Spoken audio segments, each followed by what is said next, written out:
organized by the Research Council, Department of Library and Information Studies, and IQAC of St. Thomas College Autonomous Thrissur, in association with the Directorate of Research, University of Calicut.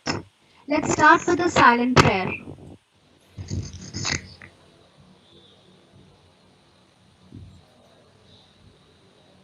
I invite the coordinator of the Research Council and the Vice Principal of the college, Dr. Joby Thomas, for the welcome address.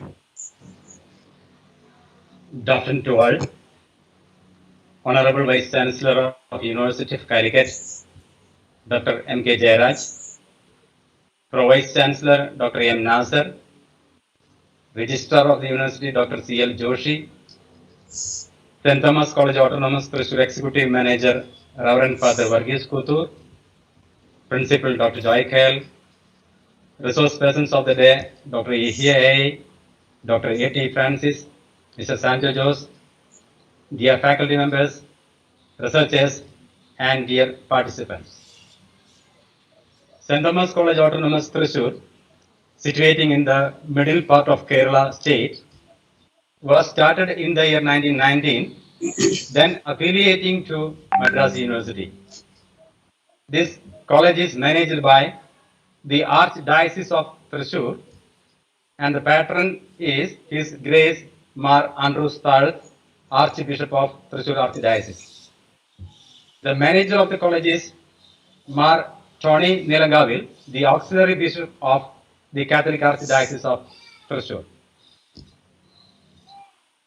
This college has been recognized by various national agencies under various capacities: college with potential for excellence, remarkable grades in various NAC accreditations, potential NIRF ranking, etc. Father of our nation, Mahatma Gandhi, Indian presidents, prime ministers, Saint Mother Teresa, and other dignitaries has visited this institution in various occasions.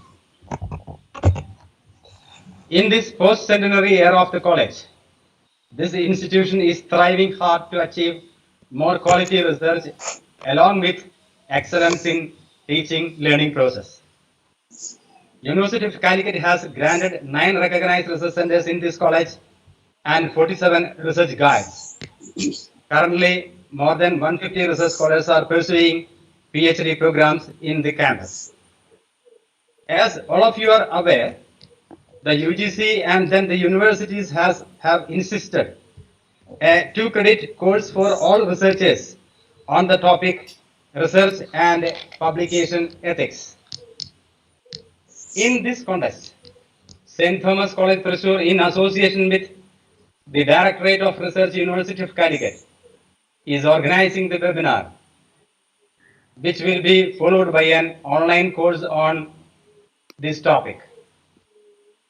We are quite privileged to host this event in the presence of luminaries of University of Calicut, the new Vice Chancellor of the University, and of course, one of our prestigious alumnus, Dr. M.K. Jairaj, is inaugurating this webinar.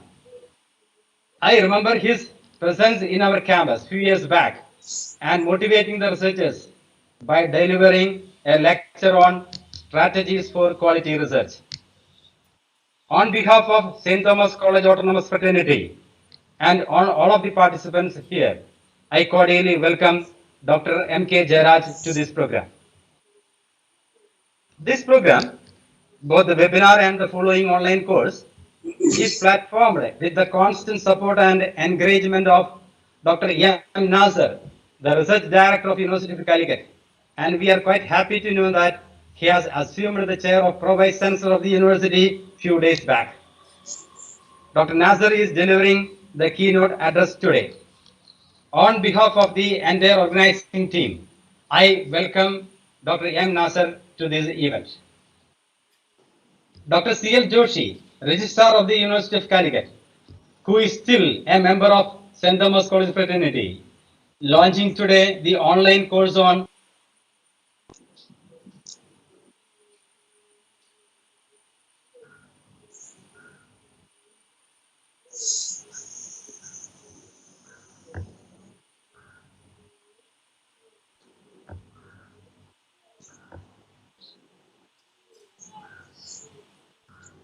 Head of the Department of Chemistry, University of Calicut, Dr. A.T. Francis, Kerala Agricultural University.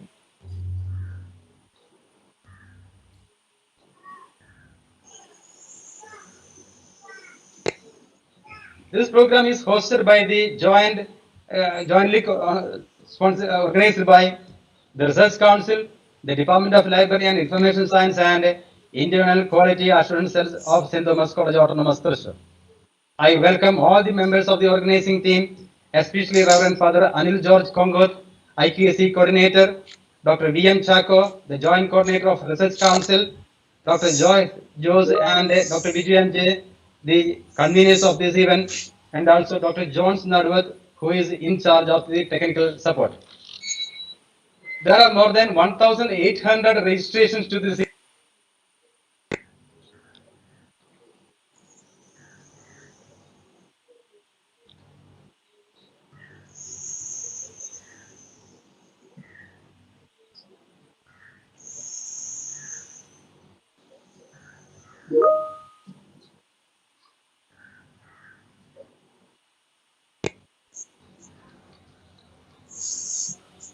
Hello. Hello. Yeah. Hello. Thank you very much, Joby sir. It's a greatest privilege that I invite Dr. M.K. Jairaj, the Vice Chancellor of University of Calicut and an eminent academician. Yes, sir. I did my pre-degree during 76-78 in the St. Thomas College.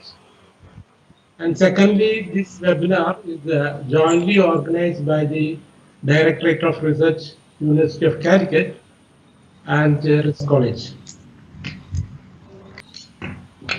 Dr. Joby Thomas, Dr. Joy, Dr. M. Nasir, Prof. Anoj, Father Anil Konkot and Dr. Chaco, dear students, faculty members, and friends.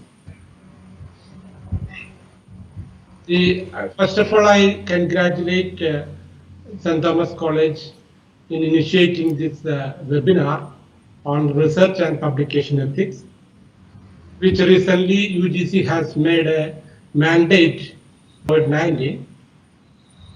But we will all overcome this difficult situation. This too shall pass. Till then, we have to keep our social distancing, which is a new norm now. Use sanitizers, mask. We should also keep our personal hygiene and mental health. Keep the feeling that we are all together and we will overcome this pandemic. In this pandemic situation, the new normal is, this is a new normal, but as a research guide and a researcher, I have a suggestion to the research scholars. Those who are in the beginning stage of their research, it is a good time for those who are beginners to do a thorough literature review and think of writing and even a review article.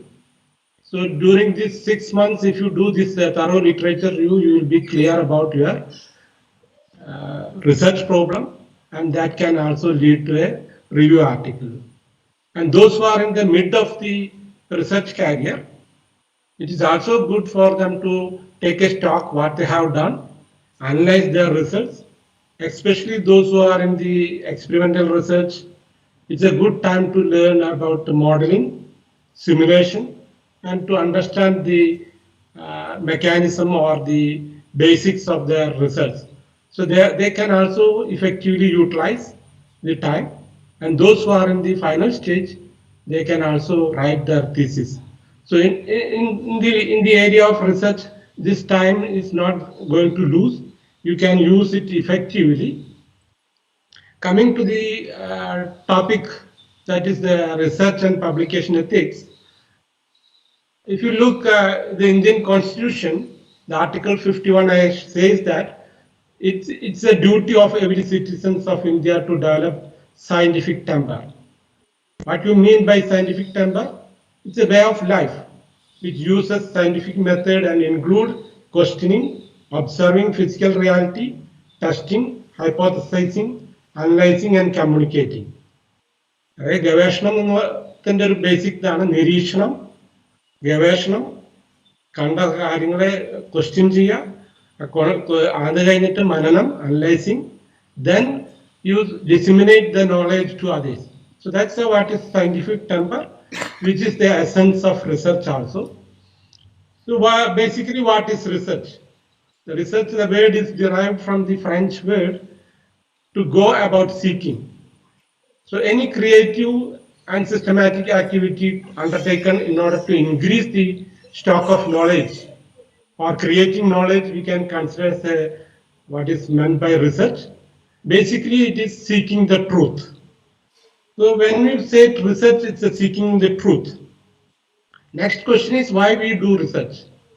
You may say that it will benefit your academic career or expand the understanding and knowledge of the academic field, or it will benefits or include the promotions.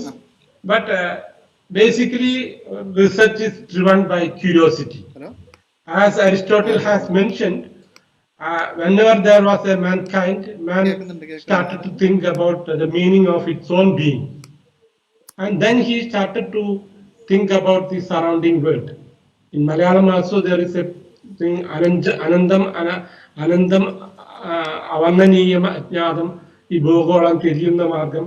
So when a child is born, he first observes his surroundings and think about the universe. So research is driven by curiosity. And what are the qualities of a researcher? Basically needed for than knowledge. So intuition, innovations. Basically, I would say three I's, means imagination, intuition, and innovation. Imagination, as you know, everyone has the imagination. I don't have to explain what it is. So you have to think, you have to imagine, or you have to dream first. Then the second one is the intuition. This also all of us have experienced once in a while. A best example people quote is about the benzene ring, where Kekule dreamt about the benzene ring. But you can see that it's not from the dream that was derived because of his intuition. He was thinking about it again and again, and in his dream it came out. Similarly, you can see that in physics, in quantum mechanics, you have the uncertainty principle. This is also, people say that during the Heisenberg had an intuition when he had a fever and so on. So when you look, the intuition is something which comes to your mind when you think about it very, very strongly. This all of you have experienced once in a while in your life also. So intuition is something which is originate from your knowledge and then the concentrated thinking of something in a strong way. And another quality of researcher is the perseverance. As the Edison has pointed out, I have not failed. I have just found 10,000 ways that won't work. So perseverance is another thing, a quality of a researcher. So if you are going to find the truth, what are the ethics in research and what are the ethics in publication? There are several reasons why it is important to adhere the ethical norms in research. First norm, promote the aim of research, such as knowledge, truth, and avoidance of error. So if research is search for truth, then there is no room for falsification of data or misinterpretation of data. So that is one of the ethics.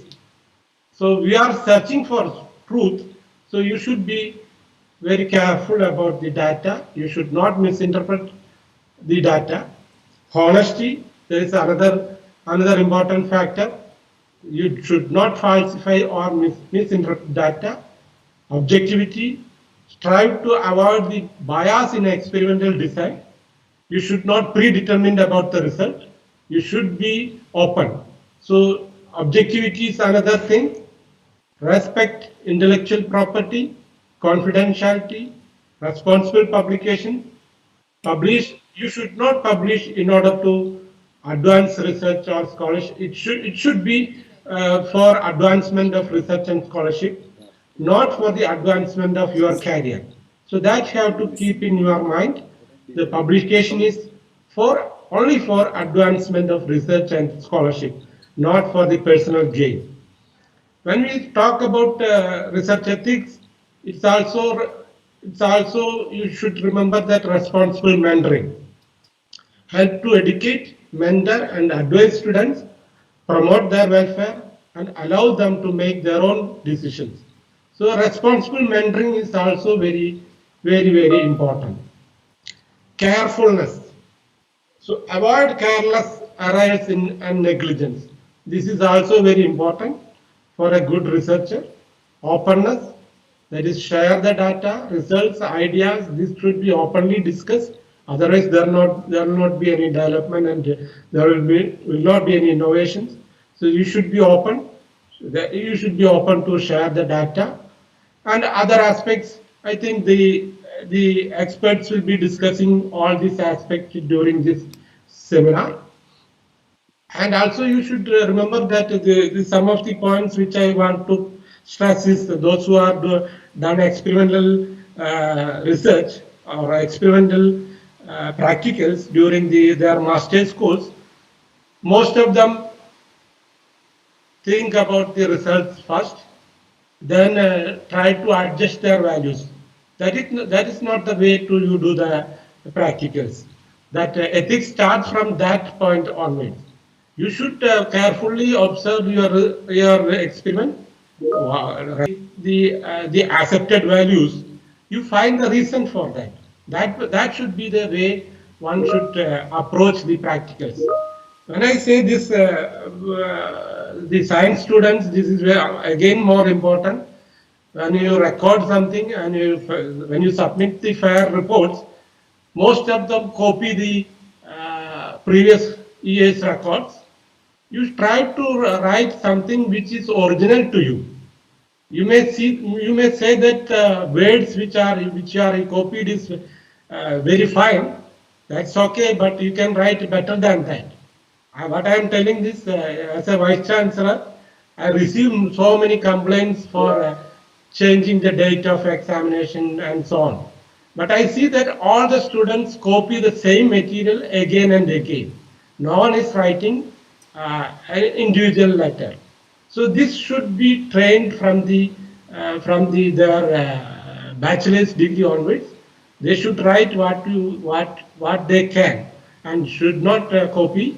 It is okay that you can refer the previous year's records, but you write what is genuine to you, not copy the others. So there are many points. Research is something searching for truth. Then you should be truth to all the approach to the research. Another important points which may be discussing in this is plagiarism. This is also a very serious problem. You should not copy from others. If it is copied, put in an inverted commas in quotes and also put the proper references. So you should follow the ethics. So this should be taught not only in the research level. I would tell that it should be taught from the degree or school days. When you start to write something, you try to start writing your own. This is true about music, photographs, images, everything, arts, everything. You should be careful. You should not reproduce others' work as if it is yours. So it's a good initiative from the part of the Research Council and Department of Library and Information Studies of St. Thomas College. and Directorate of Research, University of Calgary, to organize a webinar on research and publication ethics. So this is one good thing of about the webinar. You can connect with any experts anywhere in the world. So this webinar will, I am sure that all the research scholars and the including research guides will be enlightened about the publication ethics and ethics on research. I'm not going to prolong more. With all your permission, I declare this webinar on research and publication inaugurated. Thank you all and wishing a fruitful deliberation and discussion. Thank you.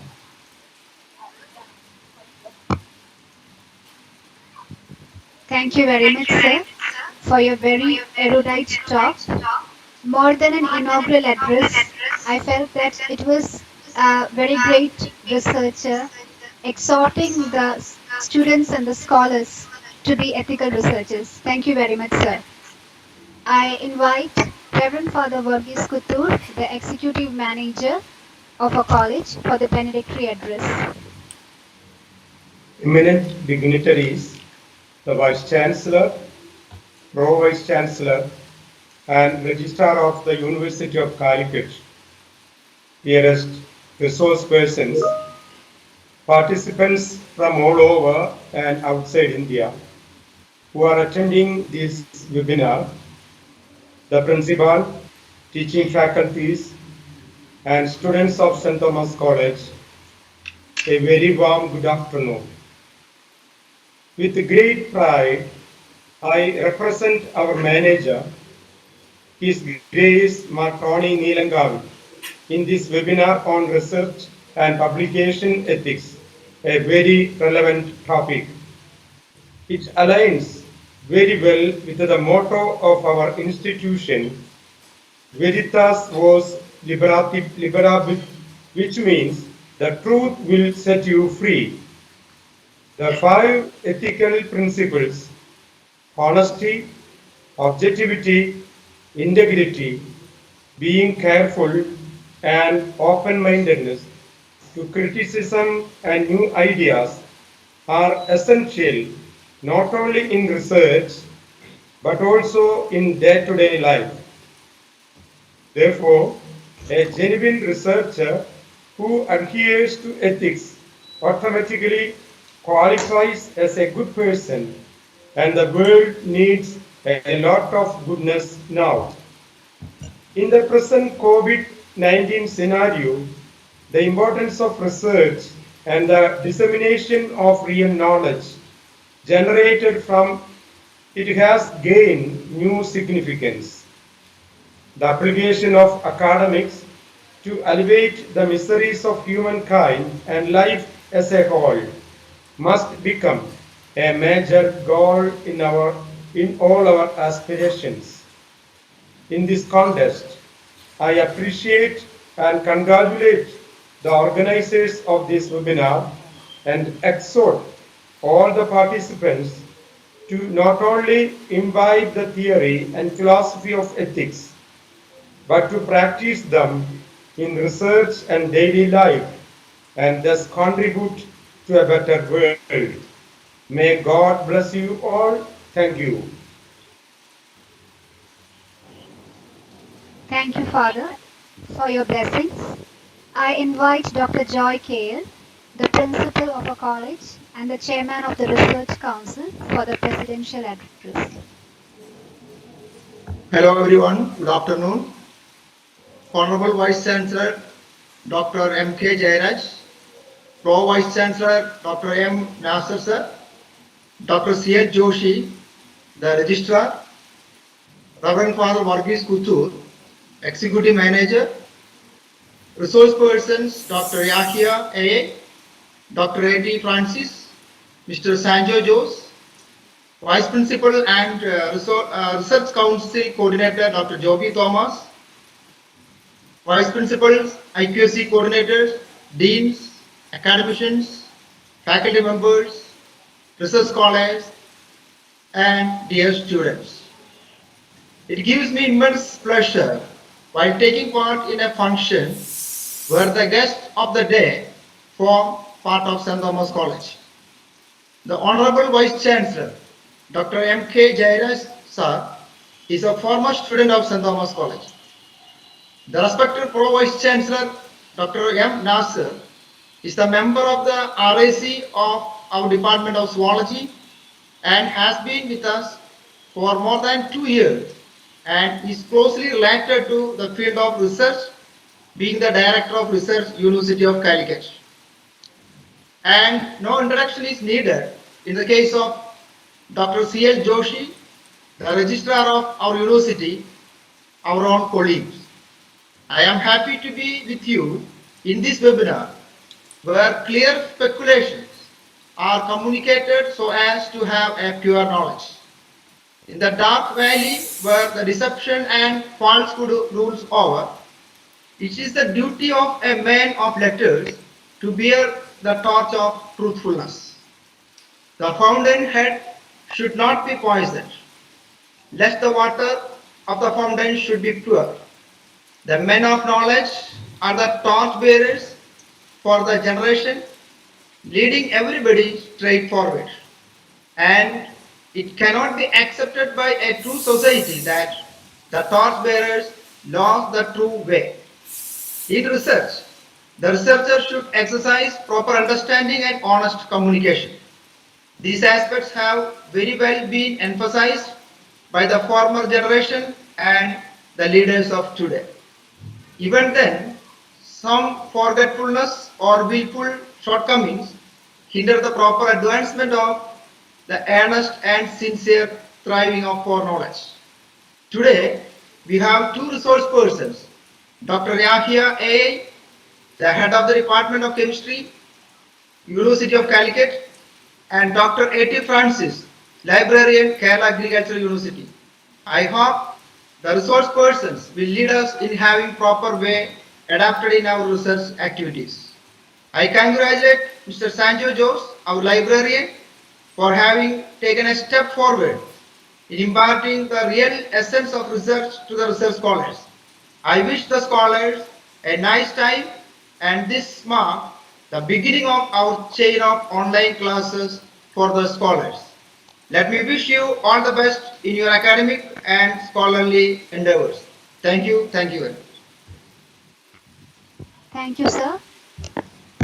Uh, Dr. M. Nasser, the Pro Vice Chancellor of Calicut University, the Director of the Directorate of Research, and for us zoologists, the pride of zoology, a professor of zoology. Sorry to introduce this, but I can't resist the temptation. I invite you, sir, for the keynote address. So thank you. Hello, am I audible? Yes, sir. Yes, sir. Yes, sir. Honorable Vice Chancellor, Dr. Gerard, Dr. Joby Thomas, Reverend Father Varghese Kotur, Dr. Josie, Registrar, University of Calicut, Dr. Joy, Dr. Chaco, Dr. Yehia, Dr. Francis, Mr. San Jose, Reverend Dr. Anil Konkot, and Dr. George Jose. Okay, sir. It's a pleasure to be associated with this webinar on research and publication ethics organized by St. Thomas College in association with the Directorate of Research, University of Calicut. Our Vice Chancellor, in his inaugural address, has covered almost all gamuts of research, of how to do research and what are the ethics in research. And I don't think I have much to say. Still, I will speak to you about a few points I would like to highlight. As we all know, research is a key driver of scientific progress. And today the whole world is waiting for a research breakthrough to deal with the global health crisis. Innovative and path-breaking research, which takes science forward, is the need of the hour. This also means that as a research community, our responsibility is much great. However, the way we conduct research and publish our research findings is of great significance. The moral values and ethical conduct which we follow in our daily life would reflect in all spheres of our activities, and research is not an exemption to this. We follow ethical values at individual level as well as societal level. The ethics we follow as an individual researcher is the key. Many a times we start a research career without any awareness about the ethical context of doing research and publishing. There are several complaints in this, and as everyone knows today, the most common type of publication misconduct is plagiarism. Apart from deliberate attempts at plagiarism, lack of awareness may also lead to unintentional plagiarism. But plagiarism is only a part of the whole process. A fraudulent research through manipulation will have far more consequences than this, and this our Vice Chancellor has highlighted. It is to address this important issue and to make the research scholars aware of these and prevent the unethical practices in research and publication. UGC has included a third paper, Ethics in Publication and Research, in the PhD coursework. In this direction, today we are holding this webinar on this important topic to discuss and provide more awareness to the research community. I greatly appreciate the initiative taken by the authorities of the St. Thomas College in organizing this webinar. I would also like to add that St. Thomas College is one of the best research institutions under the University of Calicut, as I have been associated with them and have observed how they work. However, awareness is only one part. It is the individual who should follow the principles to hold integrity, transparency, and honesty in whatever we do, especially in research. Please also be aware that it's not only the individual reputation, but the reputation of the organization, which will be affected if you do not follow the laid down principles. I'm certain that the webinar will discuss all the issues related to ethics in research and publication, and it will be a step forward in inculcating these practices in young researchers and will help to undertake and publish quality research.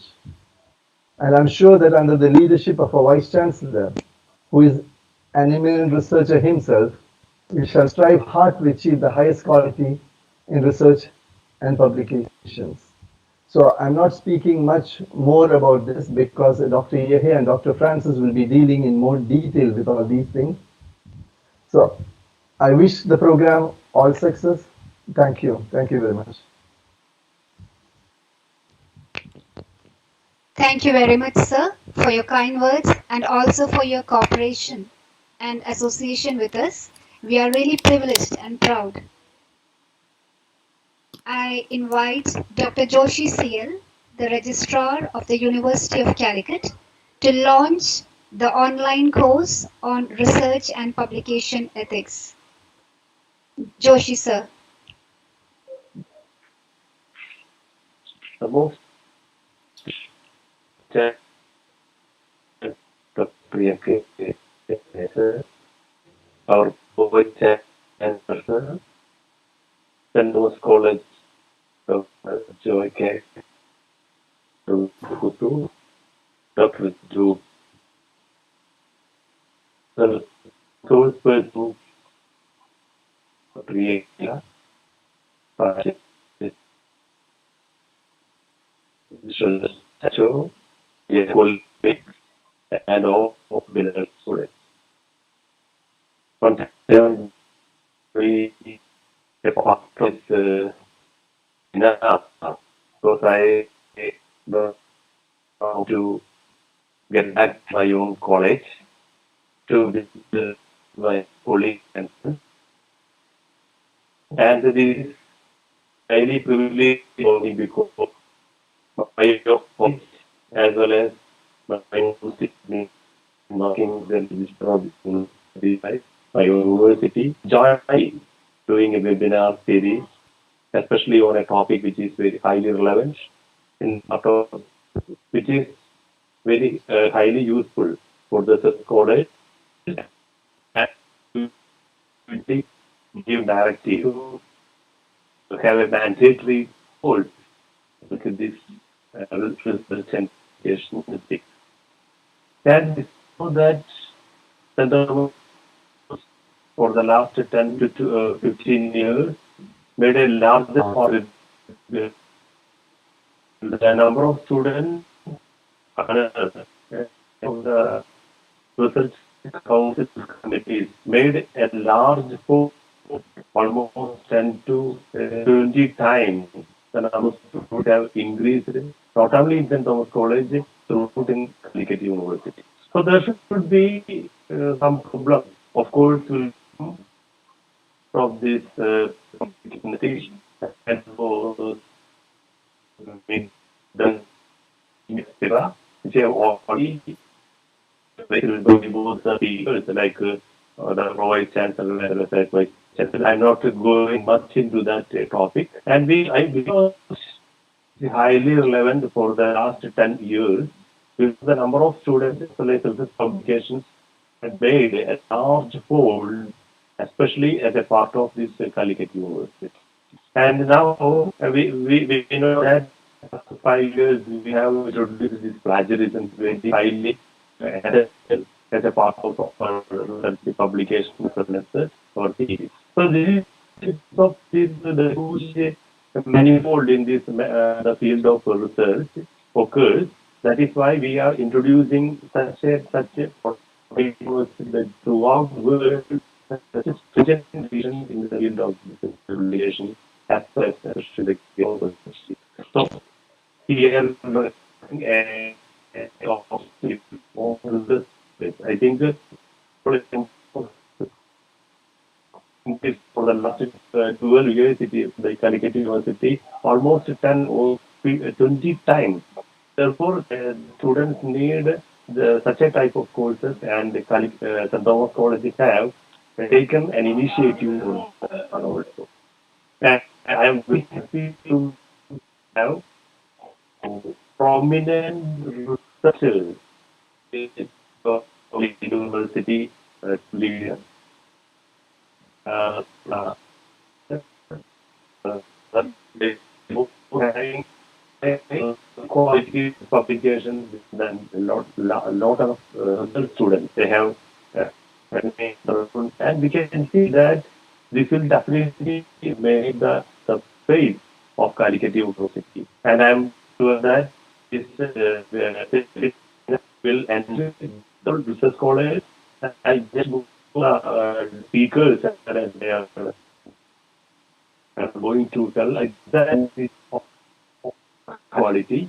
And I wish the success with webinar as well as with this the pressure. I'm just long these courses and I'm considering all the audience who call me this without series. Thank you very much and thank you. Let me launch this new. Thank you.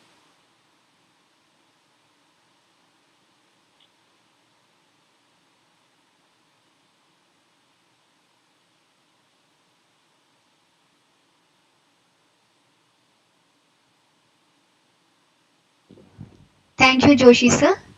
Since you have launched the course, now we'll make public the secrets. All the participants had been asking more and more about the online course. So some of the details have been given here. And the PPT will also be shared in the groups so that you will be able to register in this course. Thank you very much, Joshi sir, for launching the course.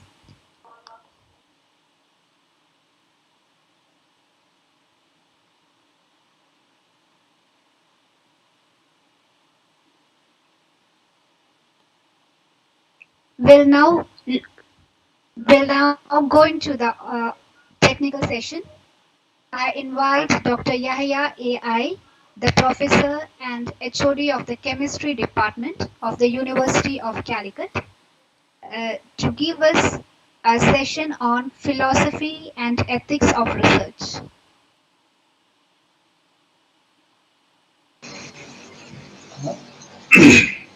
Good afternoon, everyone. Am I audible? Hello? Am I audible? Yes, sir. Yes, sir. Yes, sir. Yes, sir. Yes, sir. But your camera is not in your face. Camera. Okay. Okay. Okay. That's okay. Okay. Okay. Yeah, okay, that's it. Okay. So, good afternoon, everyone. Honorable Vice Chancellor, Sir, Yes. Chancellor, Pro Vice Chancellor Nasir sir, Registrar Joshi sir, and Manager of St. Thomas College, Father Varghese Couture, and Principal Joyce sir, and Professor Joby sir. Thank you very much for inviting to this wonderful occasion. In fact, it is first time that Calicut University, a college and affiliated to Calicut University, is launching such a wonderful webinar on philosophy of research and ethics of research. So it's a starting point, and I hope other departments also will be conducting similar kind of programs, intending our research students to more focus on what actually a research is. So I'll just share my PowerPoint and then I'll keep on discussing.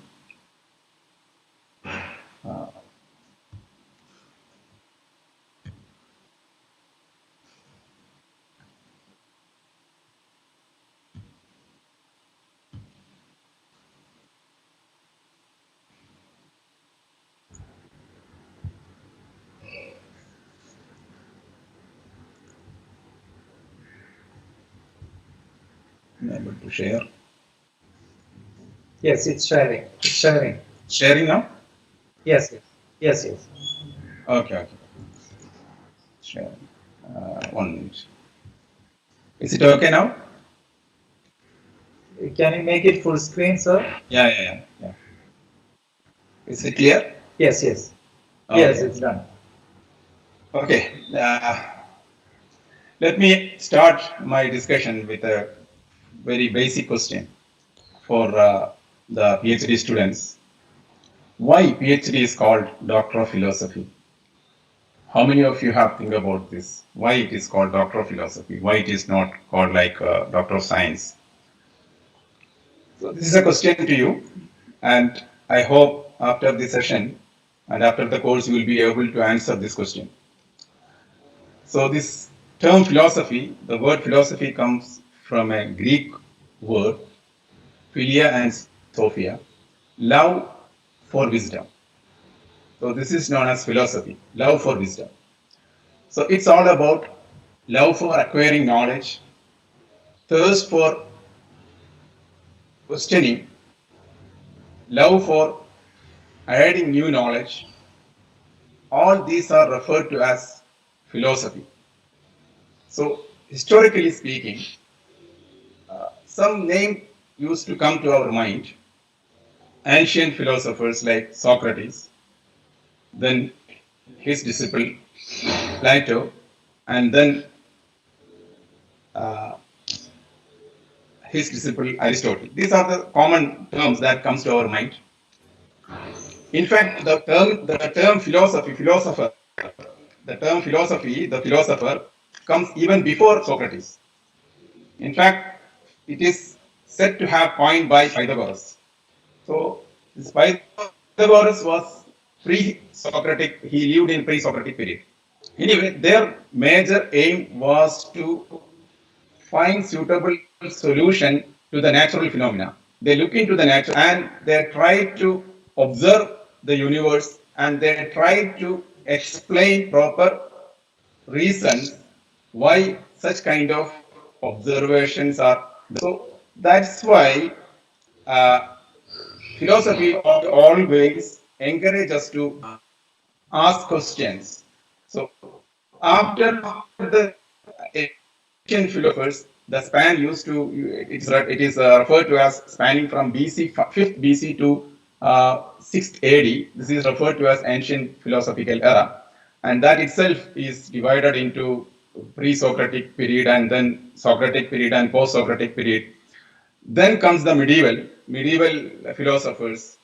During that medieval philosophers, the actual thirst of acquiring knowledge. In fact, there was a thirst for acquiring knowledge, but those medieval philosophers, their basis was more on scriptures like Bible or Quran, like that. So then comes the modern philosophers. So after that, we have the contemporary philosophy now. We have reached throughout the last 2,500 years, the approach towards acquiring knowledge has tremendously transformed. So we will, having been said that, we will go into the essence of this philosophy. I want that my research students who are attending kindly look into the slides. After that, you will be able to answer the question that I posed in the first slide. So philosophy is defined as an attempt to explain and appreciate life and the universe as a whole. So it poses questions on existence, questions on reality, knowledge, values, mind, reasons, etc. Academically speaking, it is regarded as an academic discipline. It's a methodology which lies at the root of all subjects. You can see when you go through the books of philosophy, you find it is referred to as the root of all subjects. And sometimes I feel that it is not at the root, it is at the roof of all subjects also. So it's comprehensive of all inquiries, which include all branches of human intelligence. Now, what are the scope of philosophy? During your research in your laboratory or during your research as a social science student, you used to do so many analyses.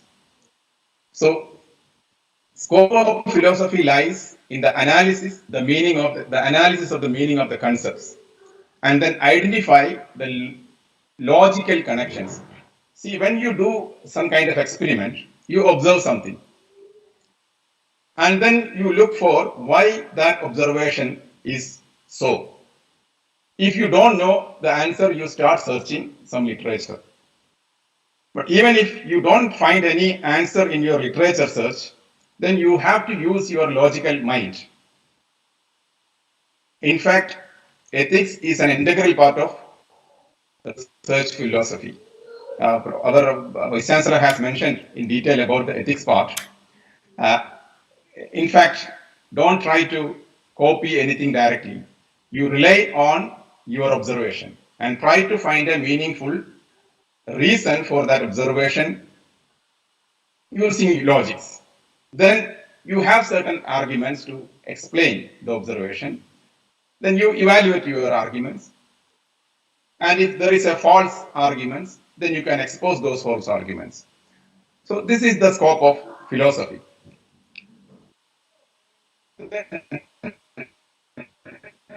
What is the relevance? Again, on science subjects or social science subjects or any other education, any other subjects, these points are at most important during your course of research. That means critical thinking, then argumentation, proper reasoning, proper analysis, and then problem solving skills. And if you have some results already arrived at, then you should be able to communicate it very efficiently and effectively. So these are the relevance of philosophy. Then philosophy will allow you to ask questions other subjects don't. Foundation of philosophy. That's why in all subjects, the highest degree granted is referred to as, one of the reasons is that uh, referred to as Doctor of Philosophy, because it allows you to ask questions and then addition of new knowledge to the existing knowledge. That is also philosophy. Then if there is no addition of new knowledge, you can have a new kind of analysis of on certain aspects of phenomena. So there is a new analysis. You put forward a new analysis. So these are one of the important philosophy. That's why one of the reasons that the highest degree is referred to as Doctor of Philosophy. So some kind of question: did God created us or we created God? What is good and what is love? body and mind, questions on body and mind. Why is there evil in the world? Does world around us exist, or it is an illusion? Is everything equal? Do we have a free will? Is there any life after death? These are some of the questions that science cannot directly answer, or science cannot directly involved into answer this, but philosophy look into this. Historically speaking, in fact, if you see the historical development of philosophy, science was an integral part of philosophy till 20th century. All those greatest philosophers of medieval era, ancient era, and even up to the modern era, they were all not as scientists, but they were all known as philosophers. So science, they also looked into the aspects of nature, aspects of universe, aspects of cosmology, try to explain their observation, but they never termed as scientists. They were termed as philosophers.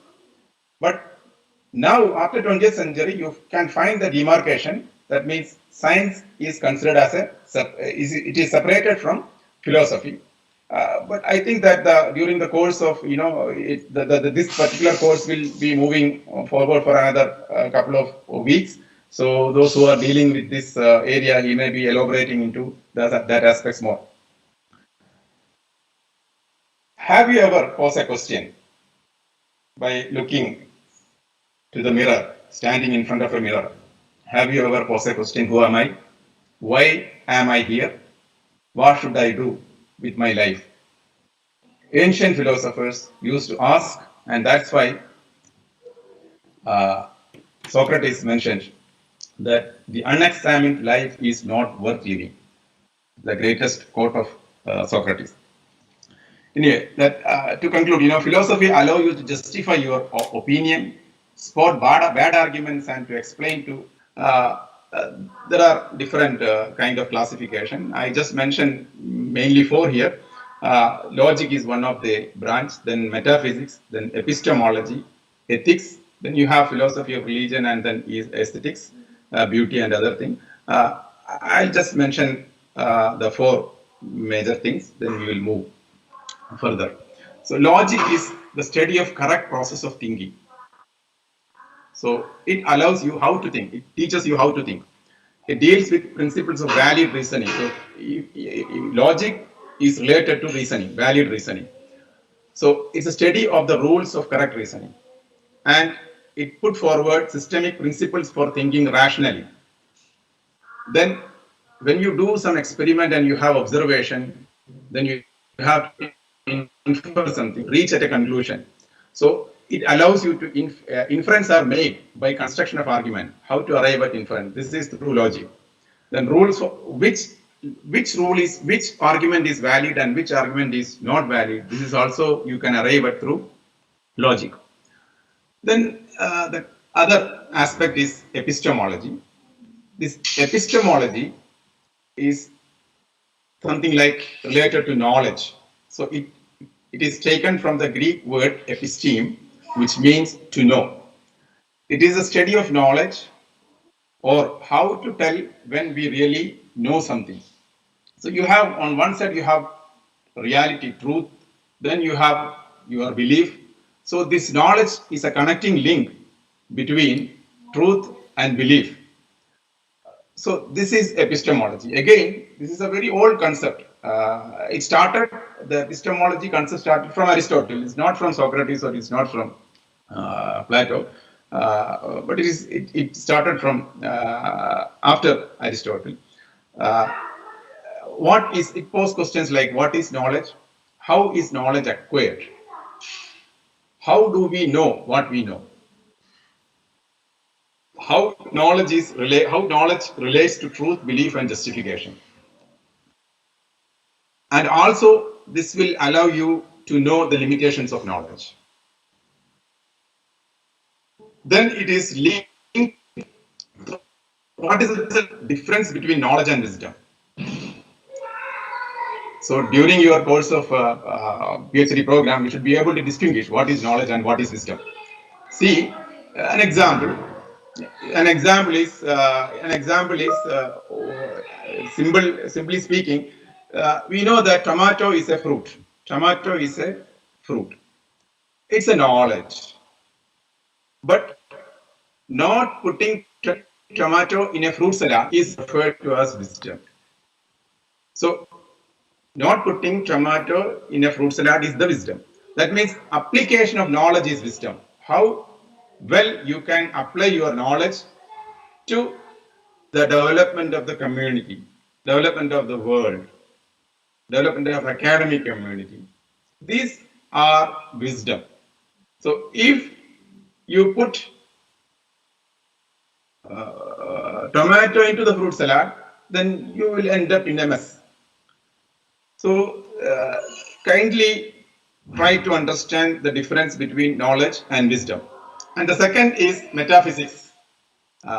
Metaphysics primarily explores the fundamental nature of reality and being.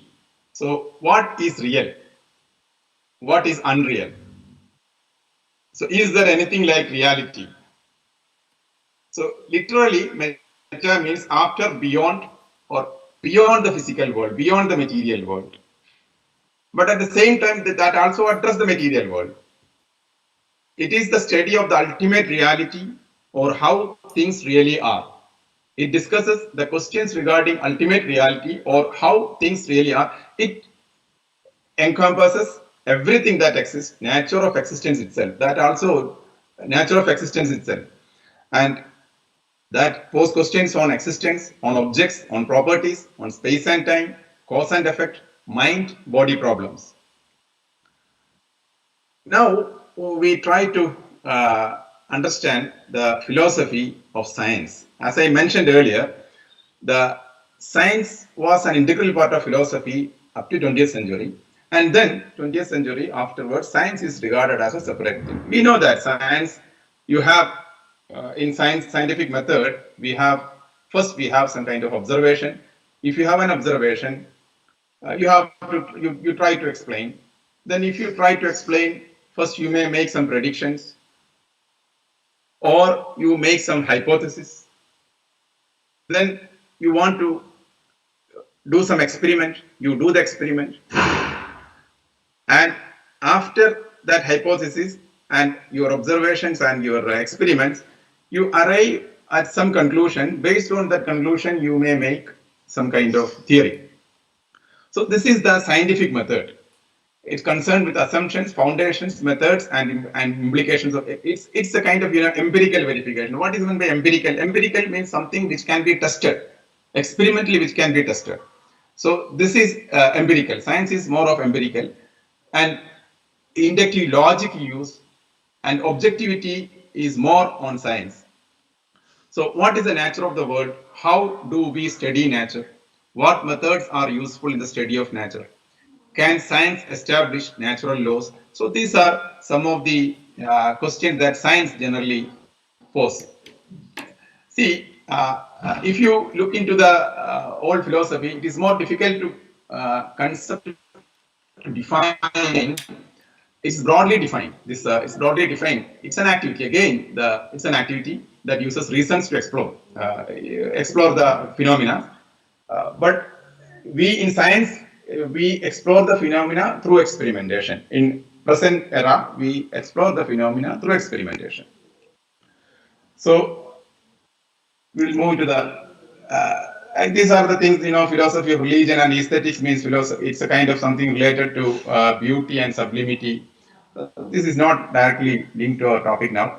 What is meant by then research philosophy then? So research philosophy is one of the most important aspects to discuss here. So it deals with the source, nature, and development of knowledge. During your PhD program, you will go through the different steps as defined by philosophy. So that is the link to the research philosophy. It deals with source, nature, and development of knowledge. In simple terms, it's a belief about the ways in which data should be collected, analyzed, and used. So you have done some experiment, you have done some survey, you have a lot of data, and this data has to be properly analyzed. During the analysis and after the analysis, after the analysis you reach certain conclusion. During the analysis you have to go through various steps. So those every steps, during those steps, it is very important to adhere the ethics of research during your analysis, interpretation, and final arriving at the inference. Although the idea of knowledge creation may appear to be profound, as research scholars, you are engaged in knowledge creation as part of completing your dissertation. You will collect secondary and primary data and engage in data analysis to answer the research questions, and this answer marks are creation of new knowledge. So if it is to be a creation of new knowledge, as I mentioned earlier, you have to go through that steps very perfectly by adhering to the ethics of research. Generally, research philosophy has many branches related to the wide range of disciplines, because this is it's the deepest philosophy concepts. So pragmatism, positivism, realism, interpretivism, etc. This is not, in fact, we are not really interested in to go to the because we are not philosophers directly. We are not studying the philosophy as a major subject, so it's not our concern. But at least you should know, in the outer boundary of any research work, it is the philosophy of research that determines your end result. This is, I have taken it from a website called researchmethodology.net. You can also refer to that one. Research philosophy. What I observed is that you find the outer circle. So the outer circles represent the type of research philosophy that is to be employed during your research. So it depends upon subjects. So not all students, not all research scholars have to apply the same kind of research, the same kind of research philosophy to address their research problem. So in fact, addressing research philosophy in your dissertation involves to select a proper research philosophy. Okay, again, those, if you go into the further sessions on this area, you may be come into the closer picture to this various research philosophy aspects of philosophy. So we'll move into the next aspect, that is ethics. Another branch of philosophy is the ethics. Our beloved Vice Chancellor gave a detailed view into the ethics and ethical issues. So it's a branch of philosophy that deals with right or wrong, that deals with right conduct and good life. So there is something called ethical, there is something called unethical. So which is ethical? Again, it's a very, there are different opinions about the philosophers, but it is something to do with our moral values. The word ethics comes from the Greek word ethos, which means human conduct or human behavior. And the word moral also comes from the Greek word moros, which also known as human conduct or human behavior. That's why ethics is sometimes referred to as moral philosophy. Ethics is referred to as moral philosophy. So it's a study of science of human conduct or behavior. It describes the moral problems and norms of right or wrong, good or bad. It uses some standards, and it is used to determine whether something is right or wrong, good or bad. Ethics is also called moral philosophy, as I mentioned earlier. So research ethics, right off, you see, the application of moral rules and professional codes of conduct to the collection, analysis, reporting, and publication of information about research subject. So these are all you are doing: collection, analysis, reporting, and publication of information. That you are doing all these things, and these are the research subject. Your research subject is this thing. So this involves, every aspect involves ethics. Every time you come across the terms, am I right or wrong? So right to privacy, it addresses right to privacy, confidentiality, and informed consent. It provides guidelines for responsible conduct of research. In addition, it educates and monitors researchers conducting research to ensure a high ethical standard. See why it is more important. Many times we come across ethical issues. You are working in a laboratory. You have your colleagues. You have your mentor, your faculty, your research supervisor. So suppose you when you go through certain experimentation, certain data analysis, certain data collection, your colleagues are far ahead than you.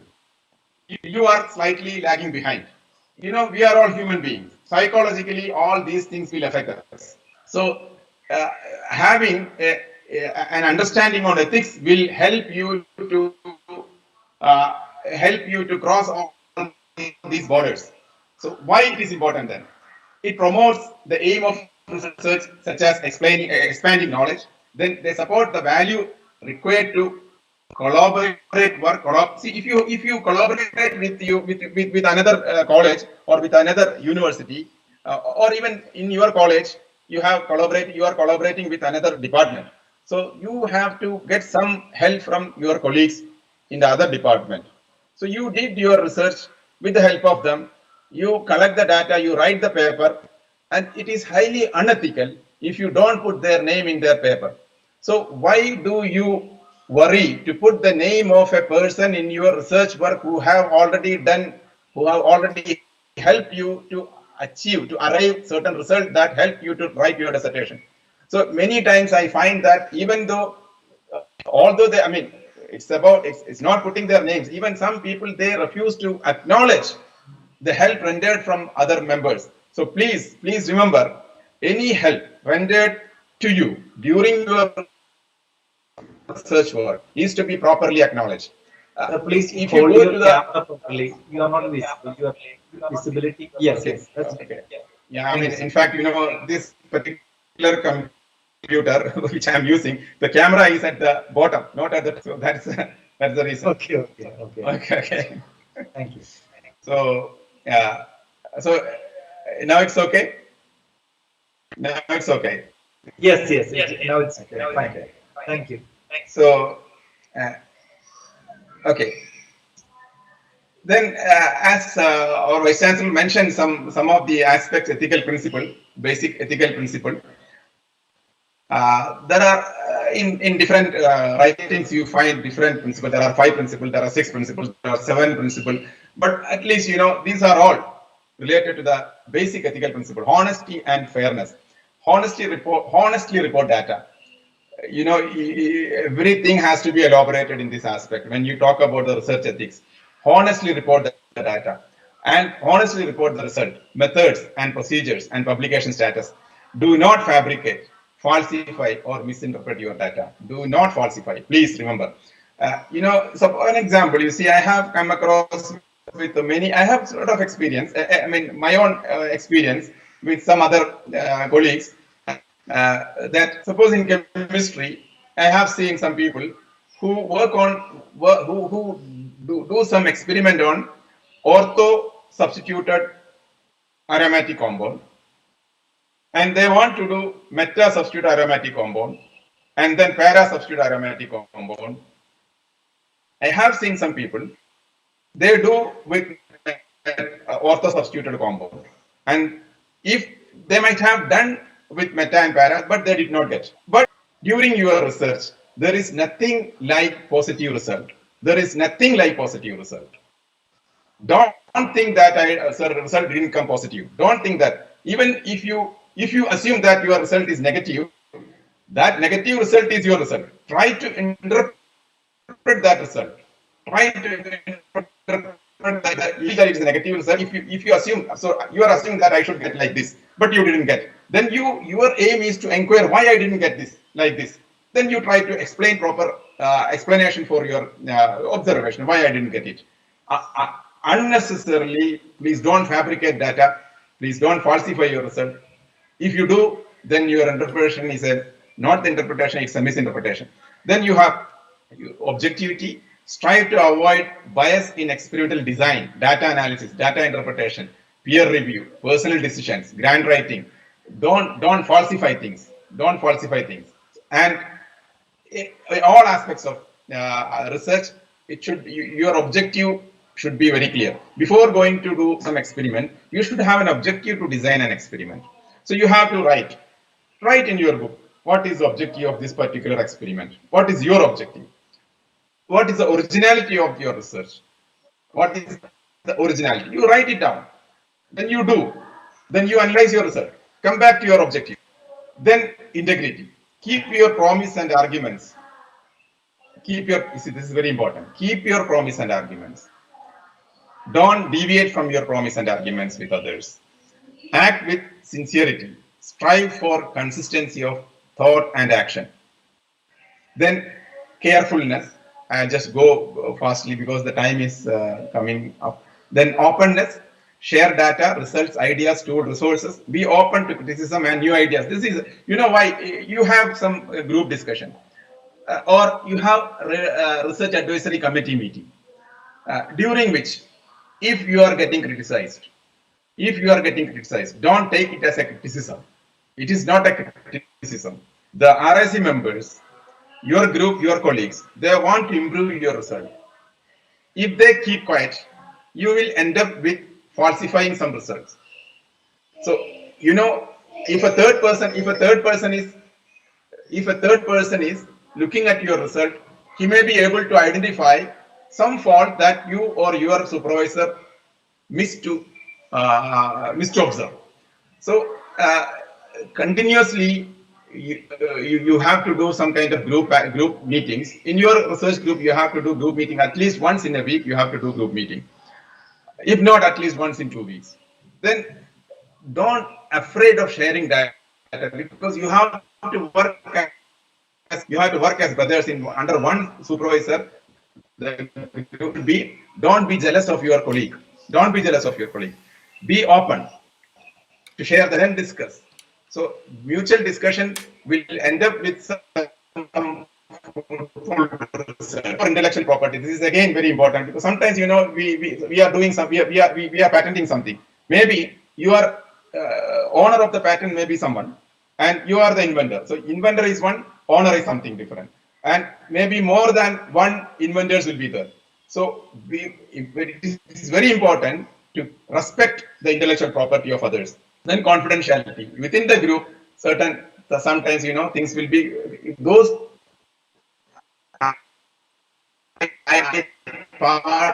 those things which should be kept for publication. Publish in order. Don't try to publish in non-indexed journal. Respect for social responsibility. Then non-discrimination is again very important aspect. Then responsibility and accountability. Again, it is very important. Responsibility during your lockdown period. It's a lockdown period. How far you are responsible to your research? How far you are responsible to your research activities? What did you do during this lockdown period? So, as you are, if you are receiving the UGC, CSA, or any other fellowship, as the line manager or your principal is taking an undertaking that you have done such and such work, such and such things during your during this lockdown period. How far you are responsible for this our action? Means we have given some undertaking. Did you do? Are you responsible for your research? Please, it is a question to yourself. You asked your accountability, the university and government policies. Then another very important aspect is bioethics involving in any research involving humans and animals. What I did not observe here in Kerala is that this aspect is completely missed. Especially research involving humans and animals. Some people have a wrong notion that research involving humans means it's a clinical research, means it is done by the doctors or some biochemist or some such kind of people. No, if you do a survey involving school students, if you do a survey involving employees, these are all research involving humans. So you have to follow certain ethical principle when you a problem which involves humans. The same is true for animals. This is referred to as bioethics, ethics involving humans and animals. Generally, nation has as a country has a policy on this aspect, research involving humans, and university has to make a policy, college has to make a policy. So these all look, these are all very similar. Your policy should not be different from the national policy of addressing ethics of research involving humans and animals. So these are some of the. If your college does not have a policy, it is very important to initiate to frame a policy on bioethics. Now, I'm just areas of ethics. This is again going to the deep. This is not directly related to us called meta-ethics, narrative ethics. We are more concerned with applied ethics, examine controversial issues such as abortion, animal rights, environmental concern, anything related or educational, something related to educational research. These are all applied ethics. These are the theories of philosophy, or we are not so much interested. But at least you come to the, you should know the terminologies like meta-ethics, investigate where our ethical principles come from and what they mean. Narrative ethics, analysis of moral standards that regulate right or wrong. Then applied ethics. And then sometimes you come up with an ethical dilemma. Suppose all on a sudden the funding agency stop your funding. Suppose your supervisor receives a letter that the funding is stopped. In the research group, you are 2 or 3 members. So only one person is to be given the fellowship for the coming years. So what you will do in such kind of dilemma? So these are kind of sometimes we arrive at some kind of dilemma like that. Again, our ethics, sometimes it comes into a question. Then moral disagreement. These are also sometimes this also you come across with moral disagreement. Ethical lapses. This is very important. Please don't be very careful about ethical lapses. Ethical lapses occurs when someone decides to take steps that clearly violate the ethical principles. Societies. I have seen. One of my senior colleagues once mentioned that one of his colleagues has sent to some research institute to collect some data. He went there and take the data of the students working in that laboratory and published a paper in his name. And I have experienced that my own data has been manipulated and published in a journal and then retracted when it came to everyone. So these are, these are highly, please don't do such kind of things in your research, ethical decision making, because my time is finished now. So anyway, then you have something called research misconduct. I mentioned before, fabrication, making up data or result and recording or reporting them falsely, falsification, then plagiarism. Plagiarism, it's very, now you have plagiarism check softwares are there. Up to, I think that up to 20%, because some wordings will be similar. So those who are working in the similar area, when you write a paper, wordings will be much more similar. The 20 to 30% is acceptable level, I think. If it is more than 25%, please try to rewrite your article before publishing. Such misconduct does not include honest error or difference in opinion. Please, if sometimes error can happen. Kindly don't classify this kind of human error occur unintentionally as plagiarism or misconduct. So with this words, I just want to conclude this discussion. The reference I have given in here, there are some references and large number of other references are available in the internet. So thank you very much. And I end up with again asking the question, my first slide, why PhD is called Doctor of Philosophy. So it's an assignment for you, able to write an answer to this very, I mean, in 5, 6, 7 sentences, you should be able to answer this my question. And thank you very much. Thank you all.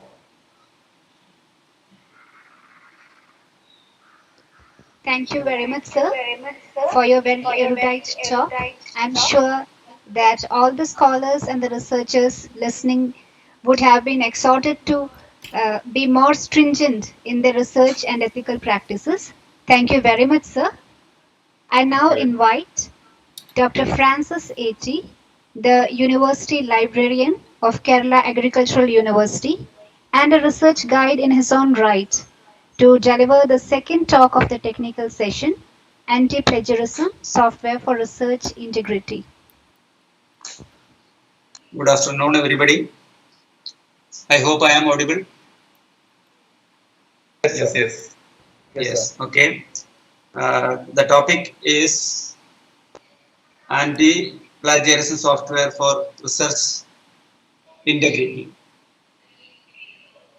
First of all, let me appreciate the decision of the University of Calicut, my university, St. Thomas College, my college, library, my profession, to offer such a course, such a wonderful course. All agricultural universities in India for the last 60 years are offering such a course as part of research methodology for PG, all PG and PhD students. 2009 onwards, this course has been bifurcated into: one is library and information service, second one is technical writing, along with the research methodology. Let me share my screen.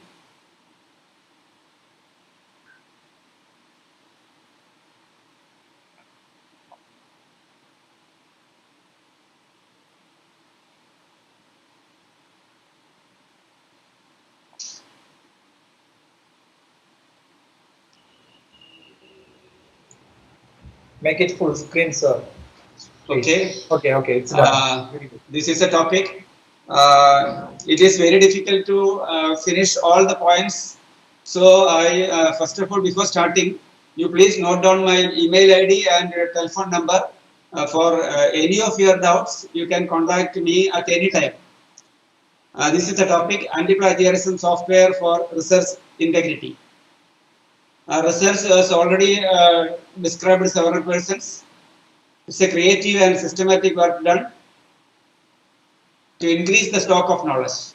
There are four concepts of data, information, knowledge, and wisdom. This has been elaborated by several persons. Research integrity also means conducting research with the professional standards as expected from a researcher. A researcher should do what to do or what not to do. It includes honesty, rigor, transparency, accountability, trusted methods, and findings. So what is plagiarism? Plagiarism is the practice of taking someone else's work or idea and passing them as one's own, as per the UGC regulation 2018. It is the stealing and publishing another author's language, thoughts, ideas, or expressions. It is copying another person's material and using such copied material as if it were one's own work. Plagiarism software is an online plagiarism checker for checking the purity of thesis, articles, essays, assignments, web content, etc. There are several softwares. Some softwares are paid, some softwares are free. Few software paid softwares are: one is Turnitin, the other one is Authenticate, third one is Urkut. UGC was using Turnitin and Authenticate from the same company, was using earlier. Now the UGC has shifted from Turnitin or Authenticate to Urkut. The approximate cost of Turnitin is rupees 7 lakhs per year, or also for Authenticate. The approximate cost of the subscription, 1 year subscription, not for purchase, subscription, is around 1 lakh. So there are several free softwares.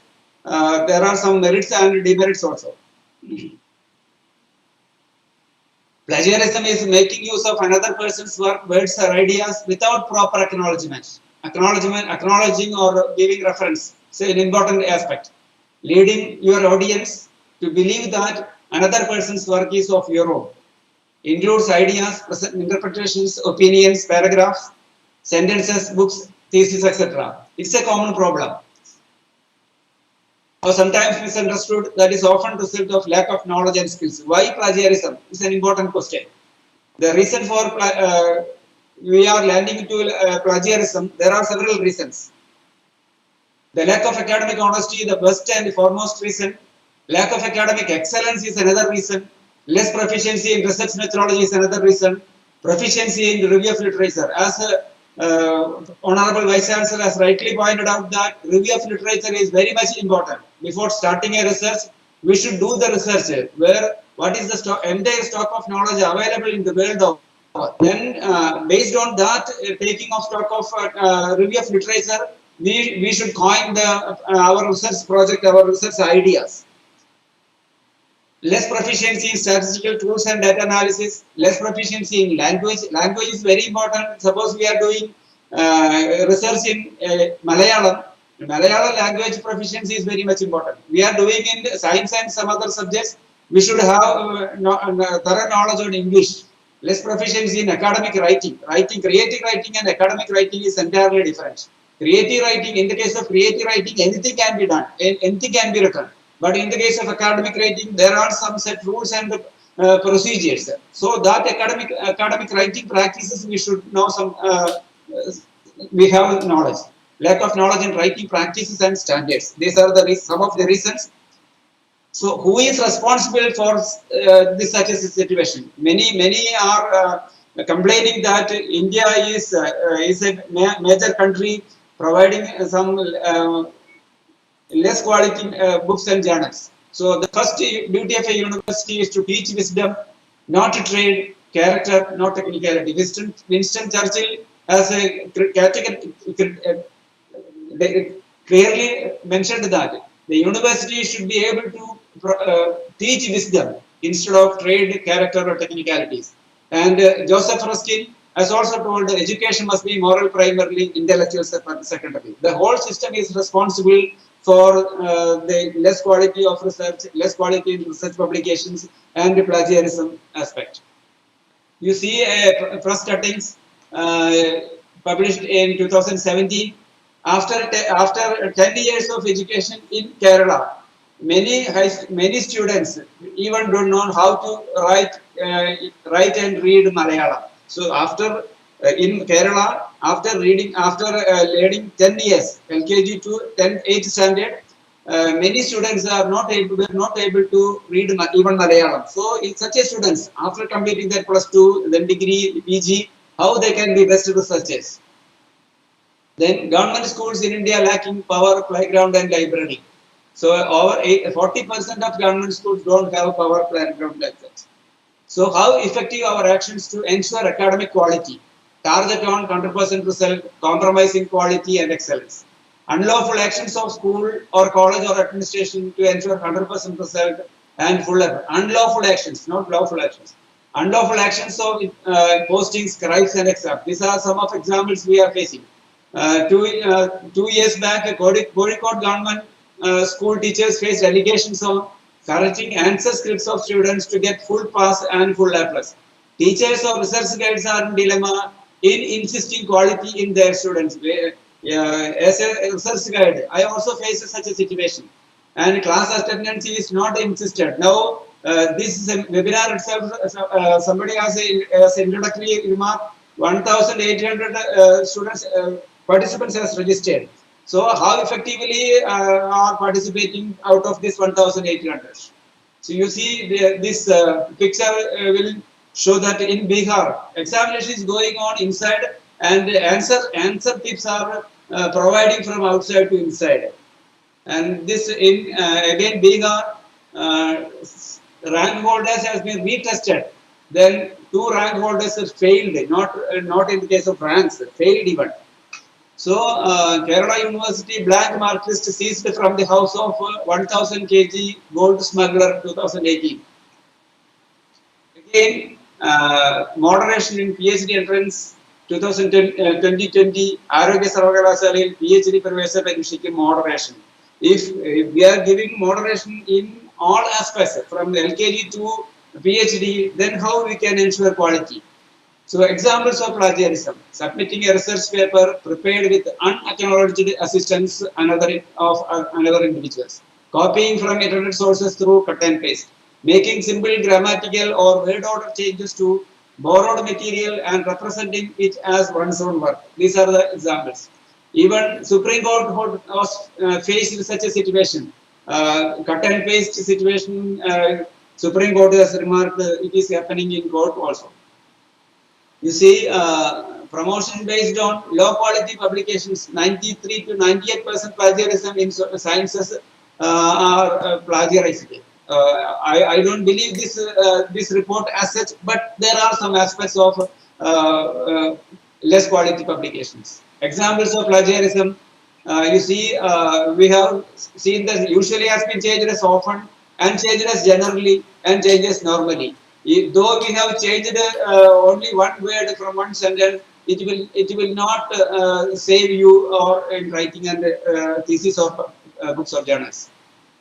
Another example is that although there are several types of water conservation measures, only few are suitable for the humid tropics. It has been changed as there are several types of water conservation measures, although only a few are suitable for humid tropics. Even though that although has been changed as even though it has been changed as, but in some cases it may happen, but there are some it is deliberately doing some cases. So let me explain what is Turnitin. Turnitin is the best software available world over, and even Elsevier, that is the best publisher in science and technology, social science and humanities. They are even Elsevier are using Turnitin. As compared to Urkund, Turnitin has a coverage of databases. While searching for plagiarism, not actually we are not searching for plagiarism, we are searching for similarity. Whether it is plagiarism or similarity, it has to be decided by the individual researcher or the advisor or the university. Degree of plagiarism, while searching for similarity, it will be seen as blue color, no matching words, green color, 20, up to 24% similarity, yellow 25 to 45% similarity, brown 50 to 74% similarity, red color will be marked as shown as 75 to 100% similarity. This is the pattern we will see in the result of the after checking the document. The similarity report. This is the online similarity index report. You will see this first one, Kartika, 12% green, then 43% yellow, then 82% similarity red mark. It has been marked as such. The report will be shown like this. One document shown 23% of similarity, and from which sources the similarity came from science, Olivia, and these are the sources from where the similarity occurs. Similarity report, it's a summary of similarity report. Out of 23%, 10% from internet sources, 20% from publications, 3% from student papers. Any document can be uploaded to internet. So while checking similarity, these will be reflected in the report. Let me see the live demonstration of Turnitin.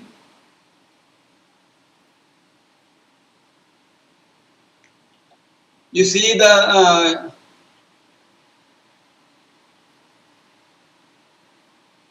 demonstration from our software, that is we have the right to use in Kerala Agriculture University.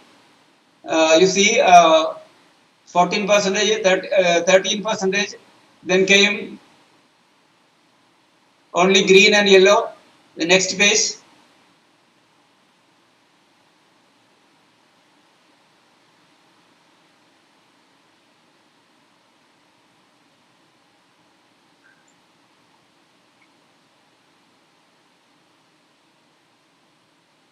You see one document, Adira Narayanan, a study on work-life balance of the employment. I shall show this document.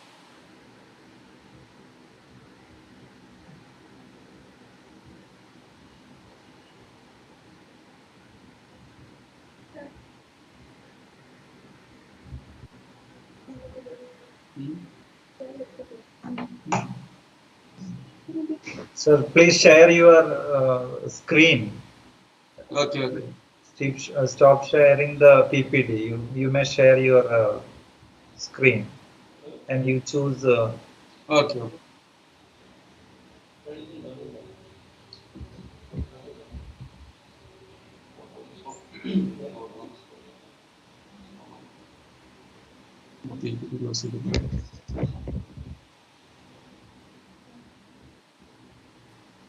Now, Yes, are you yes. seeing? Yes, yes, sir. Okay. This is the one document we have tested in software Turnitin. 61% is the similarity. There are some options here. That is one. Several filters are there. This is one option for filter, and this is one option for exclude quotes, exclude bibliography. Consecutive words can be done given. Let me give here.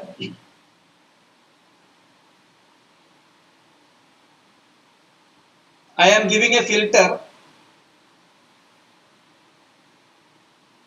for one person is a minor similarity. I am giving an instruction to exclude minor similarity and apply changes. You see, from 61% to it has came down to 34%. And another filter, we can give, we can exclude some words and we can apply changes. Then similarity, no similarity.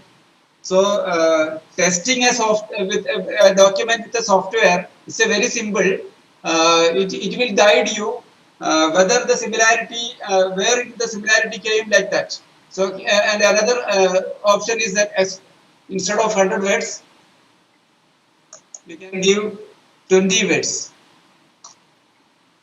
Agriculture University is now following 20 words, consecutive words will be excluded. So from 61% to it came down to 52%. And another option is there, exclude bibliography. If there is any bibliography shown in this, it will be, we can apply this. There is no bibliography. And these are the sources of similarity. 7% from documents from internet source, 4% similarity from informatics journals, 3% from Shodhganga of InflipNet, and another source TRAP NCRI, and 3% from SlideShare. In this way, this is a similarity checking.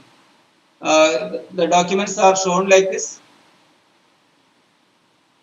where the similar from where what sources the similarity is taken. You see, so let me go to my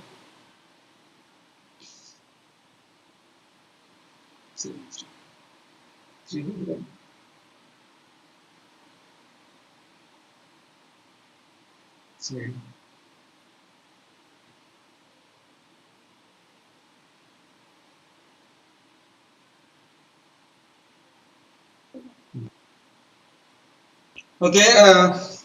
Let me come to again to levels of plagiarism. As per the present UGC regulation, there are 4 levels of similarity or plagiarism. Level 0, similarity is up to 10%, that is minor similarity, no penalty. Level 1, similarity above 10% to 40%. Level 2, similarities above 40% to 60%. Level 3, similarities above 60%. Then what are the penalties as per the UGC regulation? Penalties on plagiarism in submission of theses and dissertations. Level 0, minor similarity. Level 1, similarities above 10 to 40%. Such a student shall be asked to submit a revised script within a stipulated time period not exceeding 6 months. And level 2, similarities above 40 to 60. Such a student shall be debarred from submitting a revised script for a period of 1 year. Level 3, similarities above 60%. Such a student registration for that program shall be cancelled. This is regarding the research scholars. And penalties in the case of plagiarism in academic and research publications. Level 0, up to 10%, level 1 similarity, same category. Level 2 shall be asked to withdraw the manuscript, shall be asked to denied one annual increment, and shall not be allowed to be research supervisor for 2 years. And level 3, similarities above 60%, shall be asked to withdraw the manuscript, shall be denied 2 annual increments, and shall not be allowed to be research supervisor for 3 years. This is a existing UGC regulation. So while submitting a thesis, or while submitting a research paper, or while publishing a book, we should be very careful, and the UGC will give penalty. And how to avoid unintentional plagiarism? One is get familiar with the good academic practices, including the art of good technical writing. Use appropriate language and styles, and learn to paraphrase properly. Learn to use citation in the correct format, both in-text citation and listing of sources. For example, the best publisher in the world is known as Elsevier publisher. I shall show an Elsevier article. This is an article from Elsevier journal. You will see this article name is Image Analysis Based on Color, Shape and Texture for Rice Seed. And you take the case of first paragraph itself, one paragraph, introduction itself.